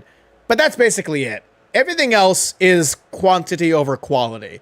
The quality of the quantity that we're getting is not good, but it's just a weird mix of it's just a complicated situation, but I just reject the idea that Mortal Kombat 11's customization was better. The only thing that it has going for it is the fact that the fact that they had customizable intros and outros. Not worth it, even with some of the cool skins that have leaks for future updates. Both the customization and the invasions mode need a serious restructuring. Let us save multiple loadouts of skins and gear, and add some variety and more frequent rewards for invasions. Once again, NetherRealm puts massive emphasis on more frequent rewards and invasions, sure. On a system it does not want you to enjoy. The gameplay is fine, I have no major complaints. I feel that the new aerial combat doesn't come up much when fighting the AI, which seems to prefer ground combat, so I rarely ever see that component of the gameplay. The cameos dude, aerial combat is very present. I mean, like, he's saying on invasions, so he's probably more of a offline single player kind of player. He's probably more of a single player kind of fighting game guy, which is fine, but aerial combat is very present in the game. We see aerial combat a lot. An okay idea, but I find them more intrusive than anything. At the very least, none of the playable cast should have been included as cameos to save room for characters who would actually be cameoing here. And there are a bunch of small details I like, but I can save those for the big but video. if we didn't get any like if we didn't get a Scorpion and Sub-Zero cameo, like a lot of people would say, well, wouldn't it be cool if we did Scorpion and Scorpion, because that would be super funny. People would be asking for the cameos that are repeats of their main characters if they weren't already. Like, they would have been asking for it. Just put them in. Overall, I like the game, but there are some glaring issues that need to be addressed, and soon. I think most of the game's issues are easy fixes, as long as the company can fix its mindset. Damn. The grind is not fun. Invasions can offer rewards more often and have more variety in the stages and opponents per mesa. The ability to save multiple skins and gear combos can easily be implemented because even MK11 had that, and that version was dog shit. Intros can be turned on during towers and maybe invasions to not limit such a popular aspect of the games to one mode. They can fix the frame data and brutality input so that they're actually correct. These are all things that should have been realized in playtesting. I think this was fixed. Been fixed long before early. I think they fixed those issues. The access released, but we're stuck with this borderline unfinished game as is for now. For once, the story isn't the biggest issue in a NetherRealm MK game. The part of the game that's hardest to fix doesn't need fixing. Everything else could be figured out and made good with updates. If they could pull that off, I may well be making a Deadly Alliance analysis on this game in a couple of years, and not an MK11 critique. I hope to be making that video when the time comes. And just because you might be content with mediocrity, random commenter who's mad I'm not exclusively giving praise, doesn't mean the rest of us have to be. I'm not the one who released a game with major aspects that don't work right, with broken subtitles, incorrect frame data, incorrect brutality. The broken subtitle thing is that was just one. Inputs. And that was fixed. The brutality input was fixed. Systems that are disincentivized inherently. They did it. The power to fix the game is in their hands. Let's see if they use it.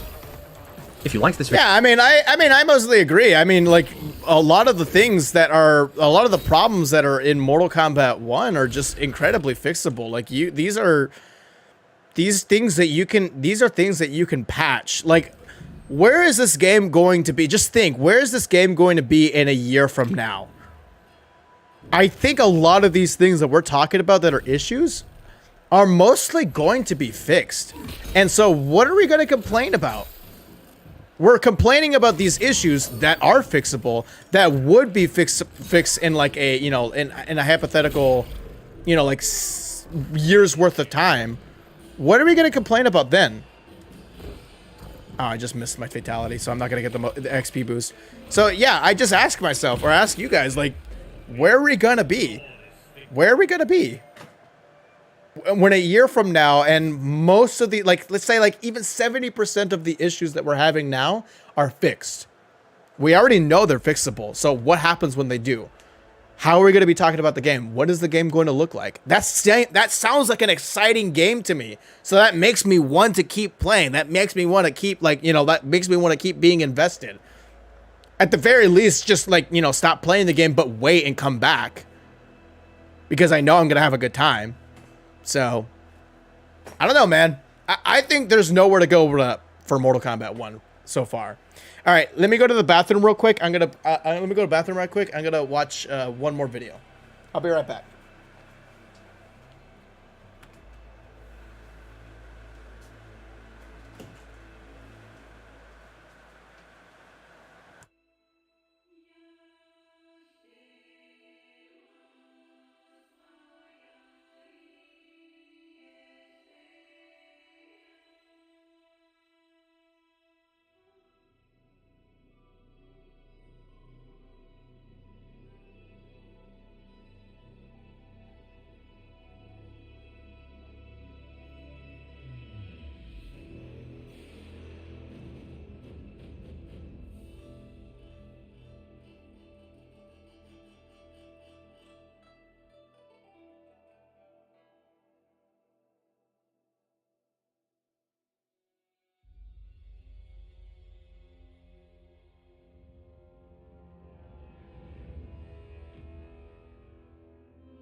Alrighty, boys, I'm back.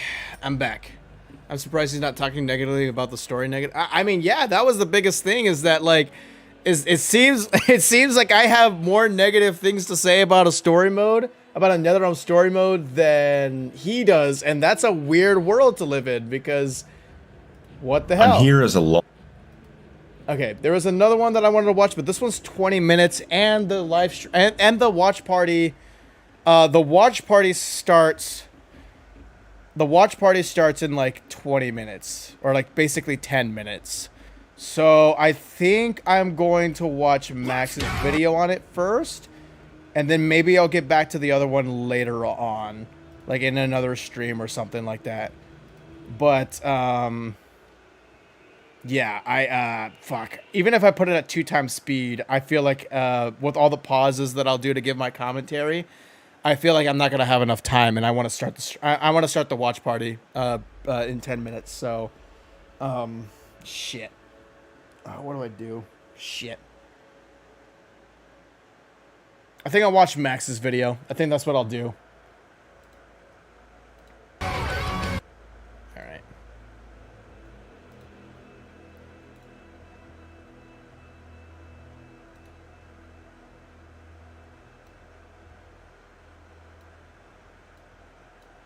Shit, that's also 20 minutes. Okay.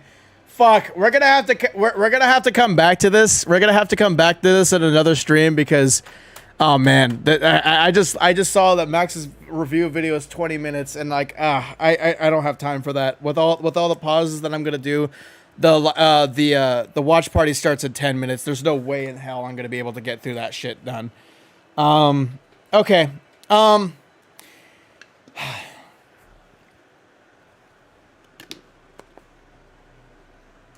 Okay, here's what I'll do. Here's what I'll do, stream. Here's what I'll do. I'm going to end the stream because my my voice is getting really fucking strained, like really strained. I have no idea why. Like I feel such tension in my throat whenever I speak. So I'm going to end the stream here, but I'm going to do the watch party still. You will still hear my live commentary, and you'll still be able to watch the movie. What we're gonna be doing is that we're gonna go. What you're going to do. What you're gonna do is go in the description of this video, click on my Discord, join my Discord, and then will join me in the watch party in the Theater Movie Time voice channel. In the Theater Movie Time voice channel, catch me there. We're gonna set up the stream. You guys will be able to watch it. I'll share my screen. I'll share the movie with you guys, and I'll share the movie with you guys, and then you guys will hear my live commentary. So still the watch party is going on, just won't be live on the stream, unfortunately. But yeah, I'm just getting, my voice is getting real fucking strained. I have no idea what the hell's going on. So I need some sort of I need some sort of break, but watching a movie will give me that break. But I feel like if I'm on camera, I'm gonna be needed to use my voice a lot more. So yeah, just bear with me, guys. But another stream will happen. We'll continue and watch the other 2 videos because we just don't have time today. But anyways, yeah. I'll remember, join my Discord. Link in the description below. And I'll see you guys there. It starts in 10 minutes, so I'll get everybody. I'll get everybody started. Okay. All right, you guys. Thank you guys so much for tuning in. I appreciate it. I appreciate all y'all tuning in, regardless. But yeah, I'll see you guys in the next stream and the next video, and in the